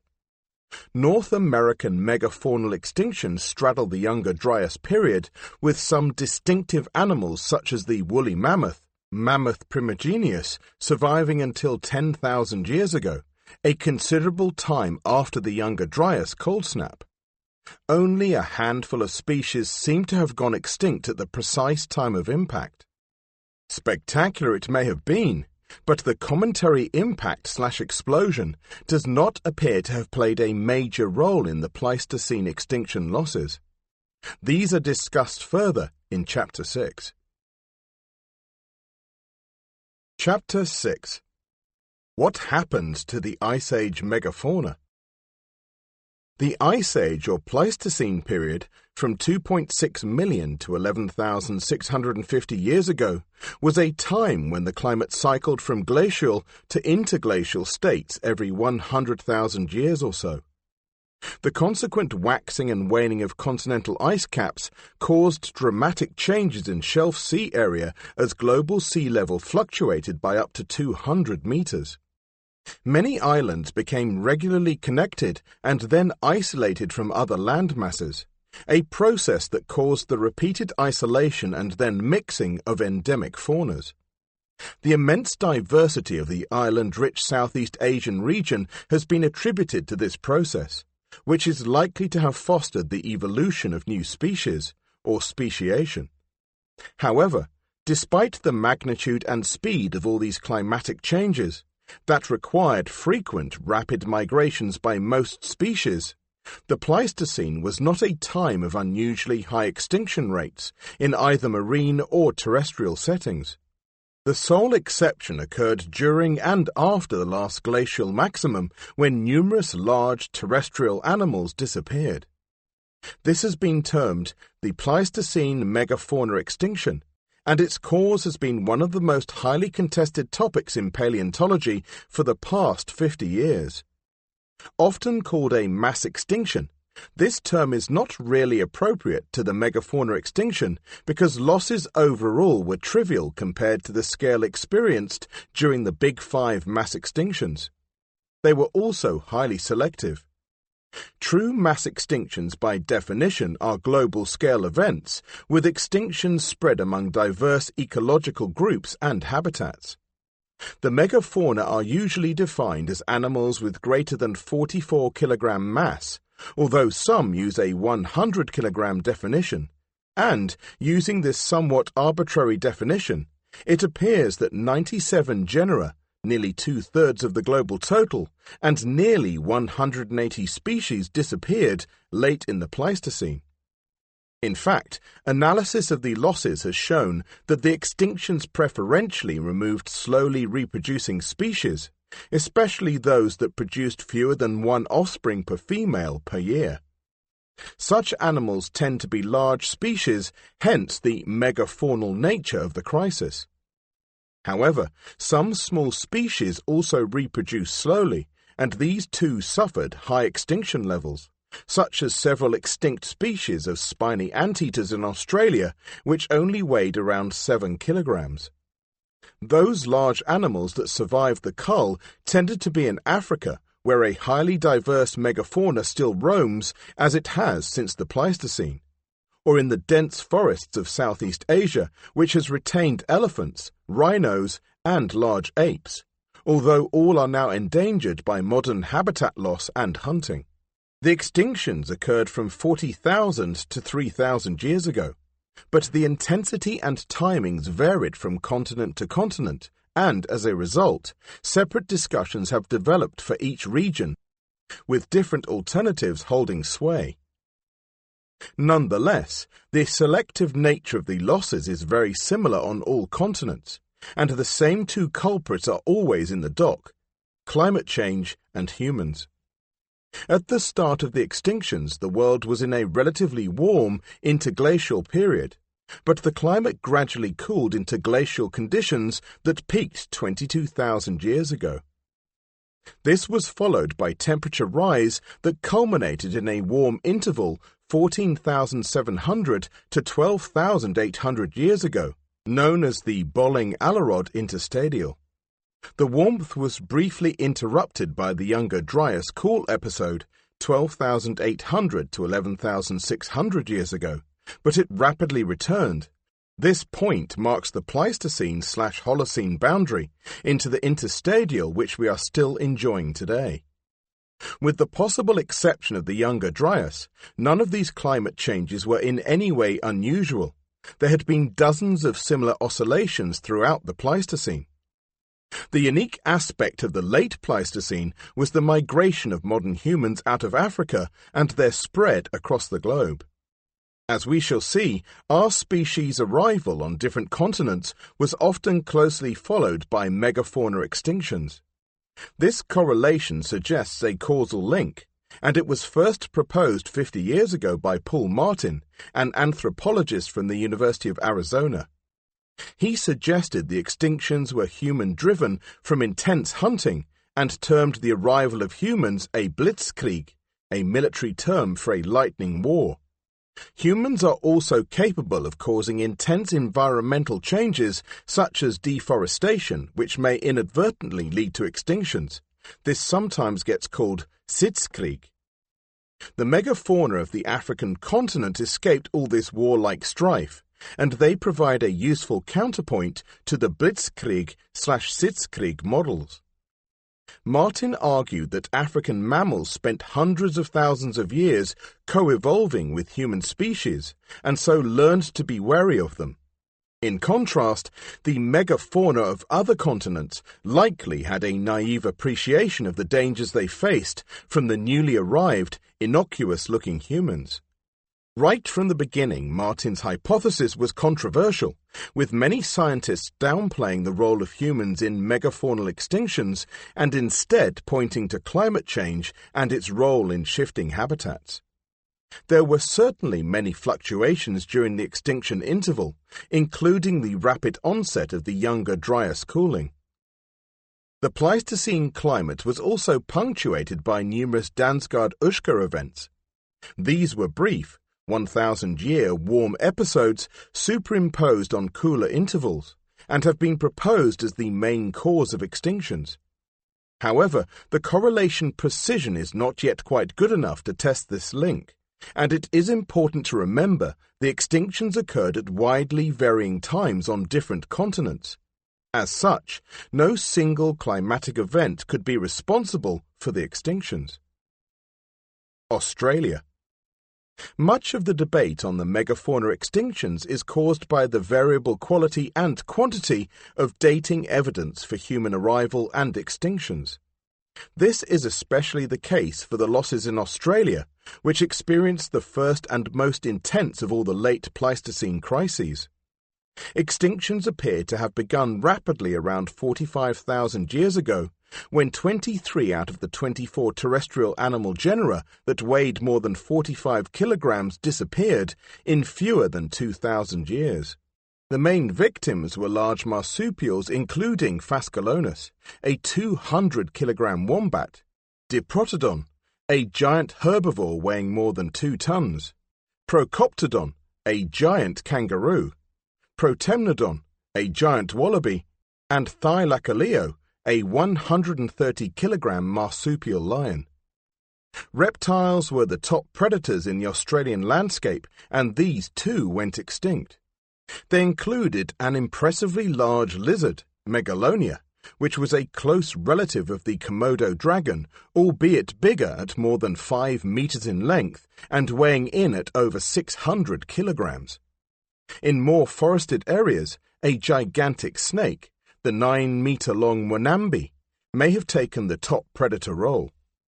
The 90-kilogram red kangaroo was the sole survivor of this diverse assemblage of fascinating creatures. Tasmania was connected to mainland Australia at this time, and this region appears to have provided a temporary refuge for some animals. Thus, some of the marsupial megafauna, such as Thylacoleo and Protemnodon, survived until 41,000 years ago in this southernmost outpost. Human arrival time in Australia is not precisely known, but was probably sometime around 50,000 years ago, shortly before the extinctions began.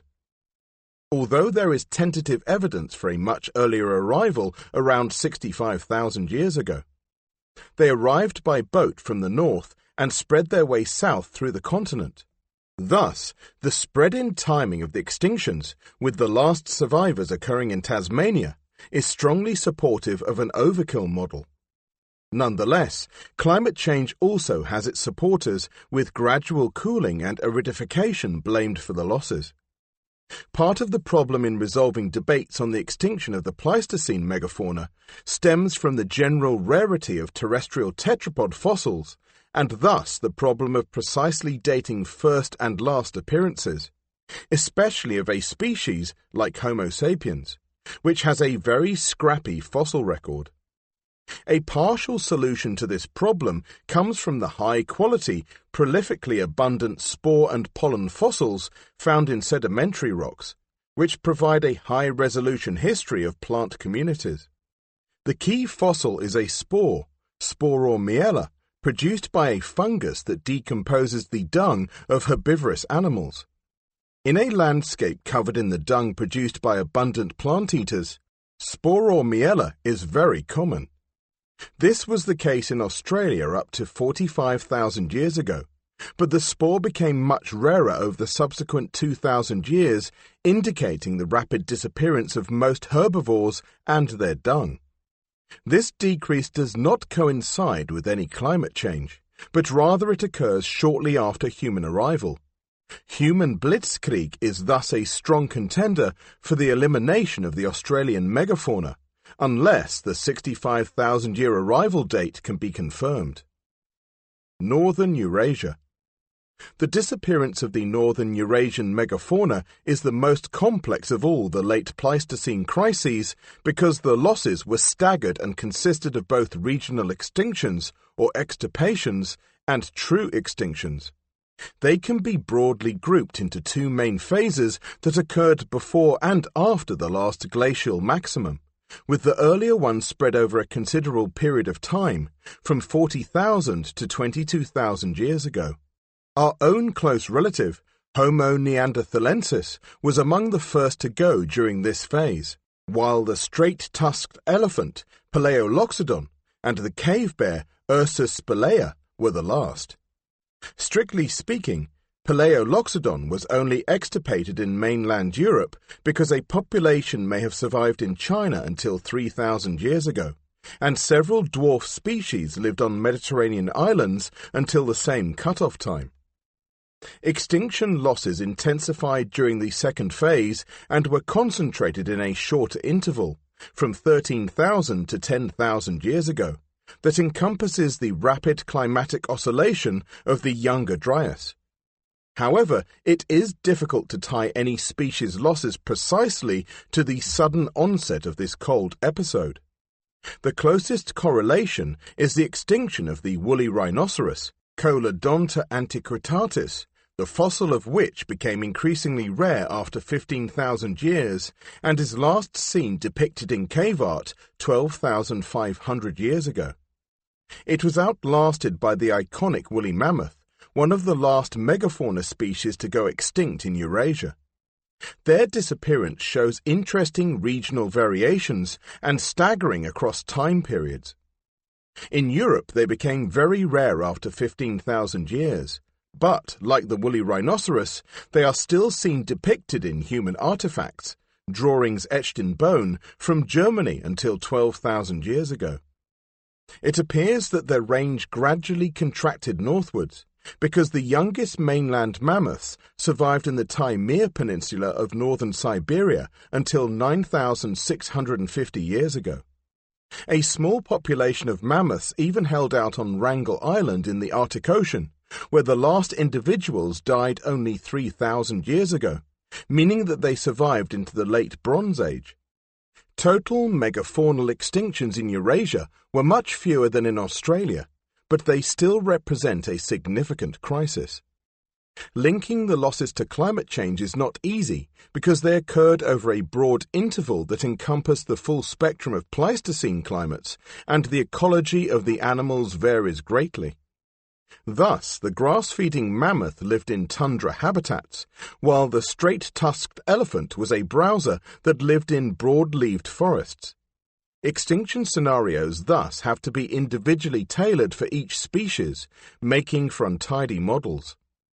Climate-driven extinction scenarios point to factors like habitat fragmentation caused by either cooling or warming trends. But of course none of these changes was unusual in the context of earlier Pleistocene climatic variations. Furthermore, Extensive areas of tundra and forests, such as the taiga of Siberia, remain to this day. Did the migration of modern humans out of Africa cause the Eurasian megafaunal extinctions? They first turned up in Central Eurasia 50,000 years ago and reached Western Europe around 5,000 years later. However, with the exception of the Neanderthals' extinction, discussed later, these arrival dates considerably predate the megafaunal extinctions. It has been argued that the Eurasian megafauna had lived alongside earlier human species, such as the Neanderthals, for hundreds of thousands of years, and so were to some extent better adapted to cope with human hunting pressures, possibly because of the former's relatively high reproductive rates. Eventually, technological advances, such as the invention of bows and arrows and spears around 18,000 years ago, may have intensified hunting pressure and so caused the second, most intense phase of megafaunal extinctions over the next few thousand years. Further support for an overkill hypothesis comes from the gradual retreat of the mammoth northeastwards, closely mirroring the expansion of human populations. Archaeological evidence suggests people finally reached Wrangel Island 2,700 years ago, which roughly corresponds with the demise of the last mammoths on this Arctic refuge. The Americas. The human colonization of the Americas began from the north around 14,500 years ago, with migrants heading southwards through Canada as continental ice sheets retreated, opening a corridor to the east of the Rockies. By 13,500 years ago, the Clovis people and their eponymous stone spear points were found throughout the United States. There have been controversial claims for pre-Clovis archaeological sites up to 15,600 years old, especially in coastal locations, and it is possible that some people arrived earlier by boat. However, the Clovis people were clearly the first to establish a continent-wide dominance across North America, albeit for only a short time, because their spear points disappeared at the start of the Younger Dryas 12,800 years ago. Clovis hegemony closely coincides with a catastrophic extinction of the North American megafauna. 35 mammal genera disappeared in around 1,500 years, including the mastodon, Mammut americanum, the woolly mammoth, and giant beavers, Castroides, that were 2 meters long and up to 125 kilograms in weight, while camels and horses were extirpated from the continent. Like the Australian megafaunal extinction, the North American losses coincided with a crash in the abundance of Sporomyella, marking the eradication of megafaunal herbivores and their associated dung from the landscape. There was a similarly intense megafaunal extinction in South America that removed animals such as Megatherium, a giant ground sloth that weighed 4 tons, Glyptodon, a giant armadillo, and a native horse, Hippodion.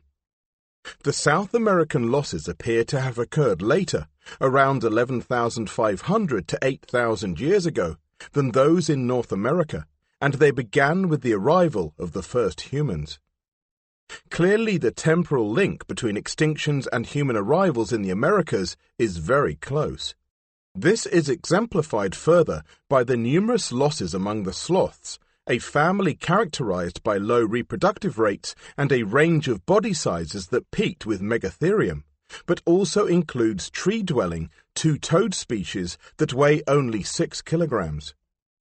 North American sloths disappeared over 13,000 years ago. South American sloth losses were nearly 2,000 years later, while a large 90-kilogram ground sloth called Megalochnus survived on the islands of Cuba and Hispaniola until 4,300 years ago. All sloth extinctions occurred shortly after the appearance of humans. Despite the close correlation between the onset of human hunting and extinctions, there has been much debate about whether hunting alone, Martin's Blitzkrieg model, is responsible for the American megafauna's demise. Anti-Blitzkrieg proponents have pointed out that there have been very few finds of Clovis spears embedded in megafauna skeletons, the smoking gun evidence of the Paleolithic, and have argued that the earliest people are unlikely to have been sufficiently abundant to kill millions of animals and cause extinction. However, modelling has shown that for large, slow-to-reproduce animals, it is only necessary to kill a small percentage of the population for a species to decline rapidly. Island extinctions in the Holocene. By 10,000 years ago, modern humans had colonized all the major continents, with the inevitable exception of Antarctica, but there were still plenty of islands to discover and new species to kill. In all cases, the arrival of humans in the Holocene was followed by a wave of extinctions of the endemic species. There is general consensus that the anthropogenic habitat destruction and overkill were responsible for all these extinctions. Climate change does not figure in Holocene extinction models. The large island of Madagascar saw the elimination of many species between 800 and 1,000 years ago. The losses included the elephant bird, Epiornis, that weighed up to 500 kilograms, pygmy hippos, and several species of giant lemurs. Evidence for human colonization on Madagascar dates back 2,200 years, and so there was appreciable overlap between people and the megafauna, although there was a similar lag time between human arrival and Pleistocene megafaunal extinctions seen, for example, in Australia and South America. The Sporormiella record from the region shows the extinctions coincided with the abrupt disappearance of large herbivore populations and their dung in less than 200 years, indicating that Madagascan wildlife population sizes had been stable until a threshold, perhaps caused by increased hunting pressure or accelerated forest clearance, had been crossed. Other island extinction events occurred much sooner after first contact with humans. The colonization of New Zealand saw one of the swiftest destructions of native fauna ever recorded.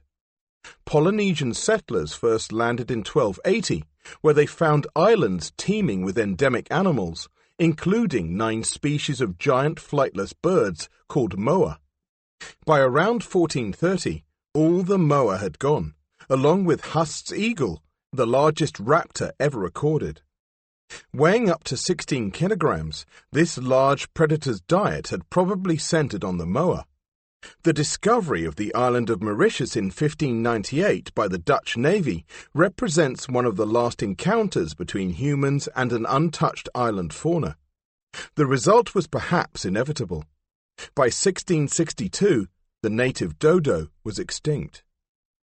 We have considered these late Pleistocene and Holocene extinctions of megafauna, and some not so megafauna, region by region, but the debates about their causes, humans versus climate change, are very similar. Those who argue against human-driven extinction highlight the paucity of direct archaeological evidence for hunting. For example, very few North American megafauna sites are associated with Clovis spear points, and somewhat ironically, the best examples involve the butchery of bison, which is one of the few megafaunal species to survive to the present day. Many of the extinctions also post-date the arrival of humans, especially in Eurasia, where the mismatch is greater than 20,000 years. But the earliest tentative records of human colonization of the Americas and Australia are also several thousand years before extinction. Conversely, it should be noted that no megafauna went extinct before humans arrived. Those who prefer climate-driven extinction arguments have a major problem to overcome, because the late Pleistocene climate changes were no different from the earlier extinction-free interval of the Ice Age. Whatever caused it, the intense cooling of the Younger Dryas episode was the only exceptional climatic event, but only the North American megafauna and a few Eurasian species went extinct around this time. The selective loss of only large animals, and those with low reproductive rates, is also not well explained by climate change models.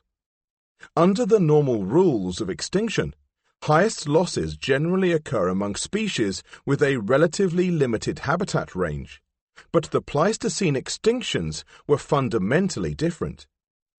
Many of the megafaunal species inhabited a vast geographic extent. The woolly mammoth and woolly rhino ranged across the whole of Eurasia and North America. Climate-driven extinction models invoke habitat change, such as the loss of tundra to advancing forests, to explain mammoth extinctions. These arguments do not account for the continuous presence of extensive tracts of all Pleistocene habitats up to the present day. In contrast, the extinctions can simply be ascribed to the observation that humans tend to hunt easy-to-find big animals. Although scientific study should be free of such influences, there is also an underlying socio-political agenda to the Pleistocene megafauna debate. Early human cultures are often assumed to have existed in harmony with their environment in counterpoint to the destruction being wrought today. Similarly, indigenous peoples with their belief in the perceived values of their ancestors may take umbrage if their forefathers are accused of the wholesale destruction of ecosystems, even when the evidence can be overwhelming. And ardent proponents of the dangers of future climate change inevitably favour climate-driven models for past extinctions.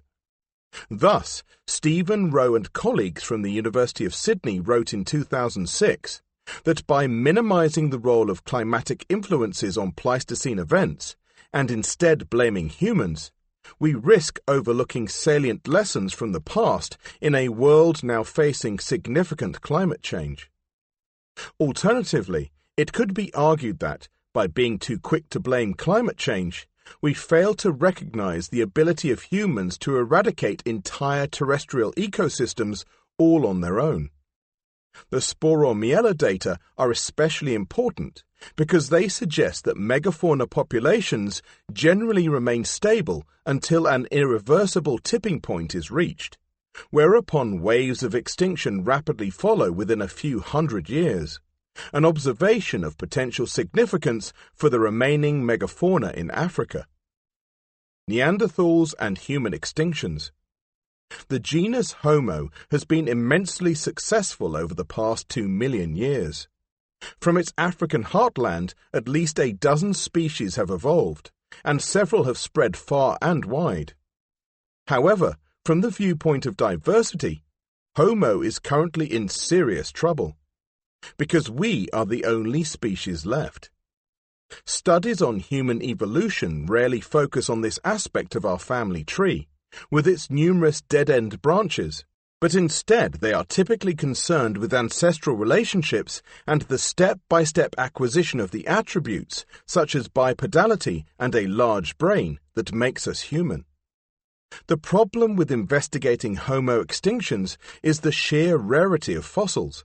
For example, Homo rudolfensis, one of the earliest species, is only known from a single skull, meaning that its first appearance in the fossil record was also its last. Obviously, it is highly unlikely that this species had such a short lifespan, but in the absence of any further evidence, we cannot know. Neither is it possible to determine a species' longevity based on how primitive or advanced it is. For example, one of the most primitive human species, Homo naledi, found in Rising Star Cave in South Africa, shows many attributes of our cousins, the Australopithecines, and was thought to be one of the first species to branch away from this group around 2 million years ago. This much is probably true, but when the first accurate dates from Rising Star Cave were obtained in 2017, to everyone's surprise, the bones turned out to be only 280,000 years old. Therefore, it seems likely that Homo naledi survived for at least 1.7 million years and was one of the most successful of all human species, based on the criterion of longevity. After such a long lifespan, why did Homo naledi go extinct? This is again an impossible question to answer because its fossils just turn up at a single point in time. The only extinct human species for which the data are abundant enough to consider the cause of its extinction is one of the most recent species to disappear, Homo neanderthalensis. This has fostered a dynamic debate going back more than a century in which a panoply of diverse and sometimes bizarre extinction causes has been proposed, including pathogens, climate change, interbreeding, lack of appropriate clothing, and competitive exclusion by humans. Most Homo species originated in Africa, but the Neanderthals uniquely evolved in Europe around 250,000 years ago, probably from Homo heidelbergensis, which had arrived from Africa around 300,000 years earlier. The Homo heidelbergensis that stayed behind in Africa also gave rise to a new species called Homo sapiens, around the same time or a little earlier, but these near cousins did not meet the Neanderthals for nearly 200,000 years.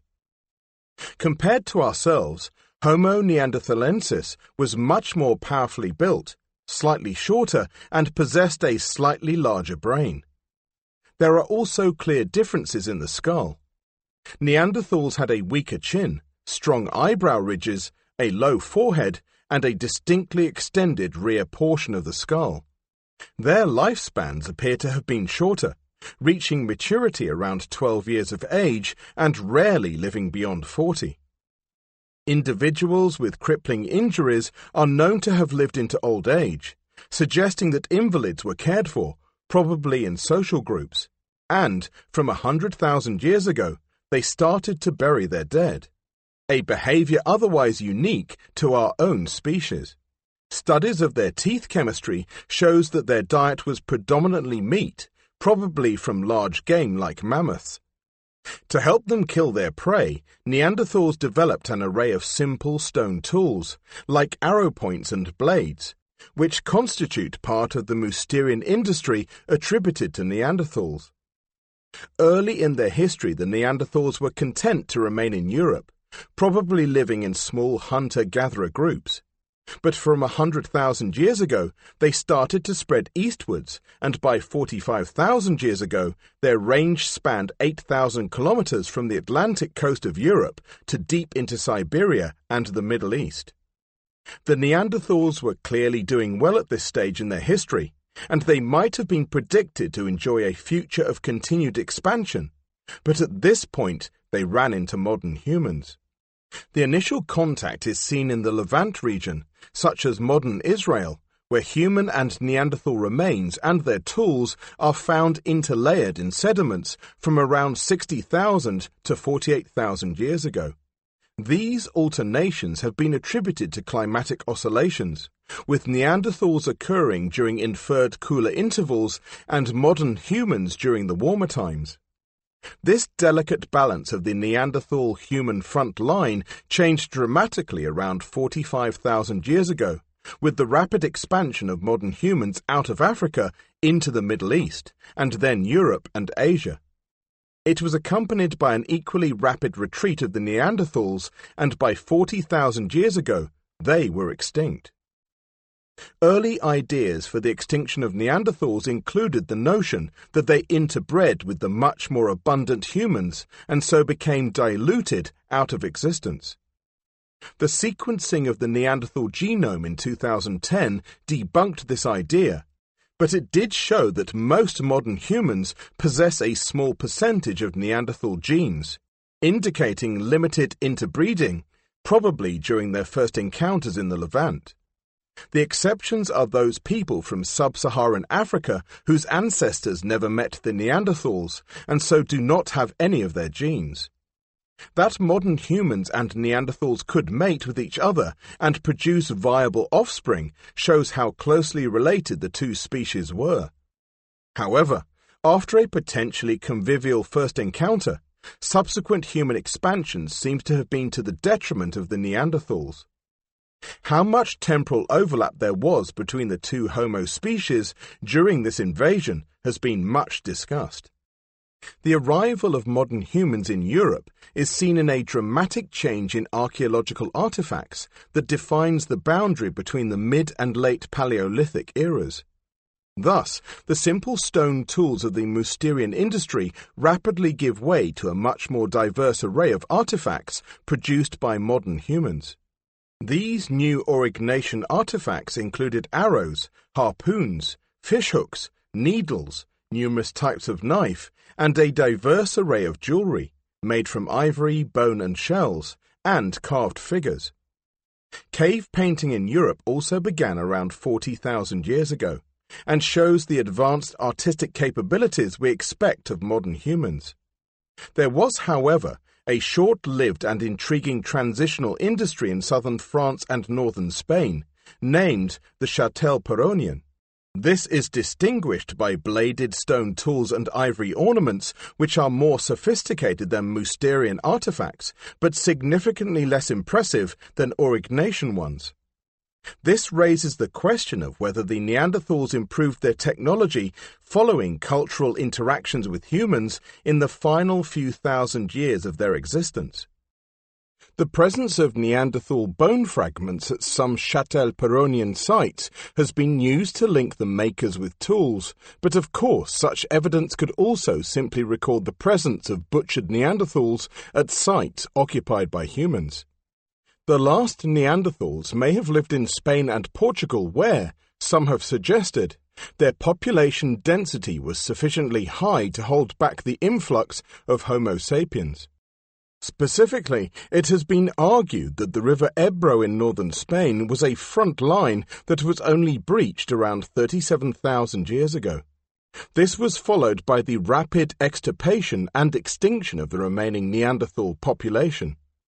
Unfortunately, problems with dating evidence from around 40,000 years ago makes it difficult to verify this story.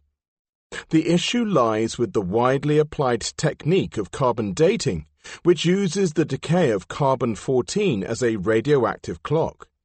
This isotope has a half-life of 5,730 years, and so samples from more than 35,000 years ago retain very little of their original carbon-14, making them highly susceptible to contamination by trace amounts of modern carbon.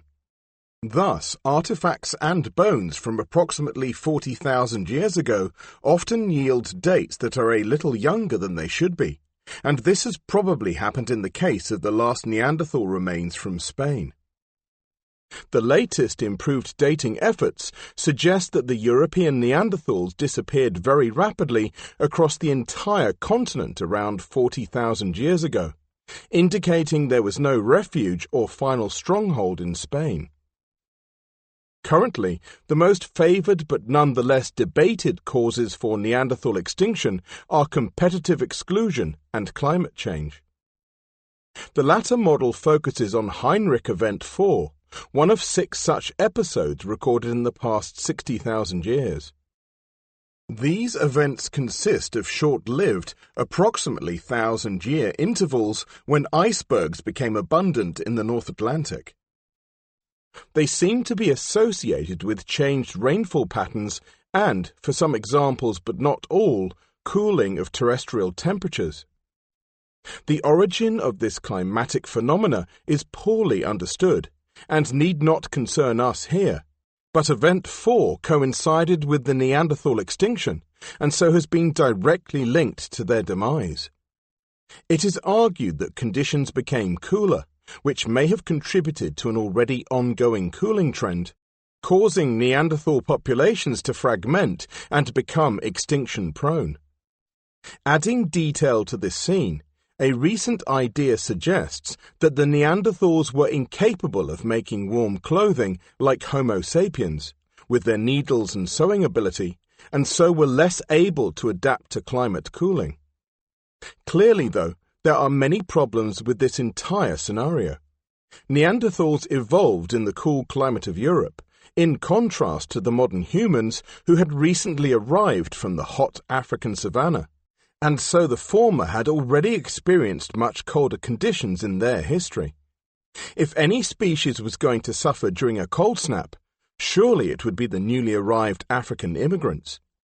And why were Neanderthals the only species affected by Heinrich Event 4, which was just one of several such events, and not even the most intense one?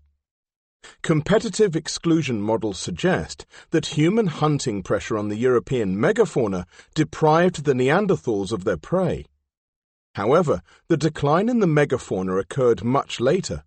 Mammoths were still common throughout the region until 15,000 years ago. Other scenarios suggest, rather vaguely, that the Neanderthals were unable to adapt fast enough to human-altered environments. More likely, but rarely explicitly stated in the archaeological literature, humans may have simply hunted down and killed the Neanderthals. Despite being individually strong, the Neanderthals had to face an intelligent and cunning species with sophisticated weaponry that was likely to have considerably outnumbered them. We know only too well, from numerous examples in more recent history, the destructive capabilities of our species, especially when invading new territory. As with all scientific debates, there are those who try to reconcile arguments with compromise. Many suggest that the Neanderthals' extinction was caused by a combination of climate change and human-driven habitat changes, in the same way that the dinosaur extinction is sometimes ascribed to a combination of both meteorite impact and large-scale volcanism. None of these attempts to accommodate both viewpoints are very satisfactory, because they raise unanswerable questions. Which was more important, climate change or human factors? If Homo sapiens had failed to appear in Europe, would the Neanderthals still be with us? If there had been no Chicxulub impact, would the Deccan eruptions have still caused mass extinction? In fact, a look back at the history of extinction research over the past decades shows that many debates have been answered without a need to fudge the issue by blaming everything at once. The K-PG impact theory was first proposed in 1980, and 10 years later, Niles Eldredge, one of the great paleontologists of his generation, published a valuable summary of the ongoing debates as they then stood. Reading Eldredge's The Miner's Canary, Unraveling the Mysteries of Extinction, 30 years after it was written, shows that many of the ideas from that time are either no longer current or have been shown to be wrong. Popular causes of extinctions, such as ice ages and major sea level fall, are no longer considered tenable, with exceptions like the late Ordovician mass extinction, because new evidence, especially on the timing of extinctions, shows no link. Other causes, such as ozone depletion and ocean acidification, had barely entered the lexicon of debate in 1990, but are now viable kill mechanisms. Eldredge even throws in an optimistic note that human-affected global warming may help to offset an impending glaciation. How our worries have changed! One aspect of Eldredge's book that has not changed since 1990 was his serious concern for the impending extinction of much of the world's remaining fauna due to habitat destruction and over-exploitation driven by population growth. This issue has not gone away, and it is sobering to think that, since Eldredge wrote his words, the world has become even more crowded.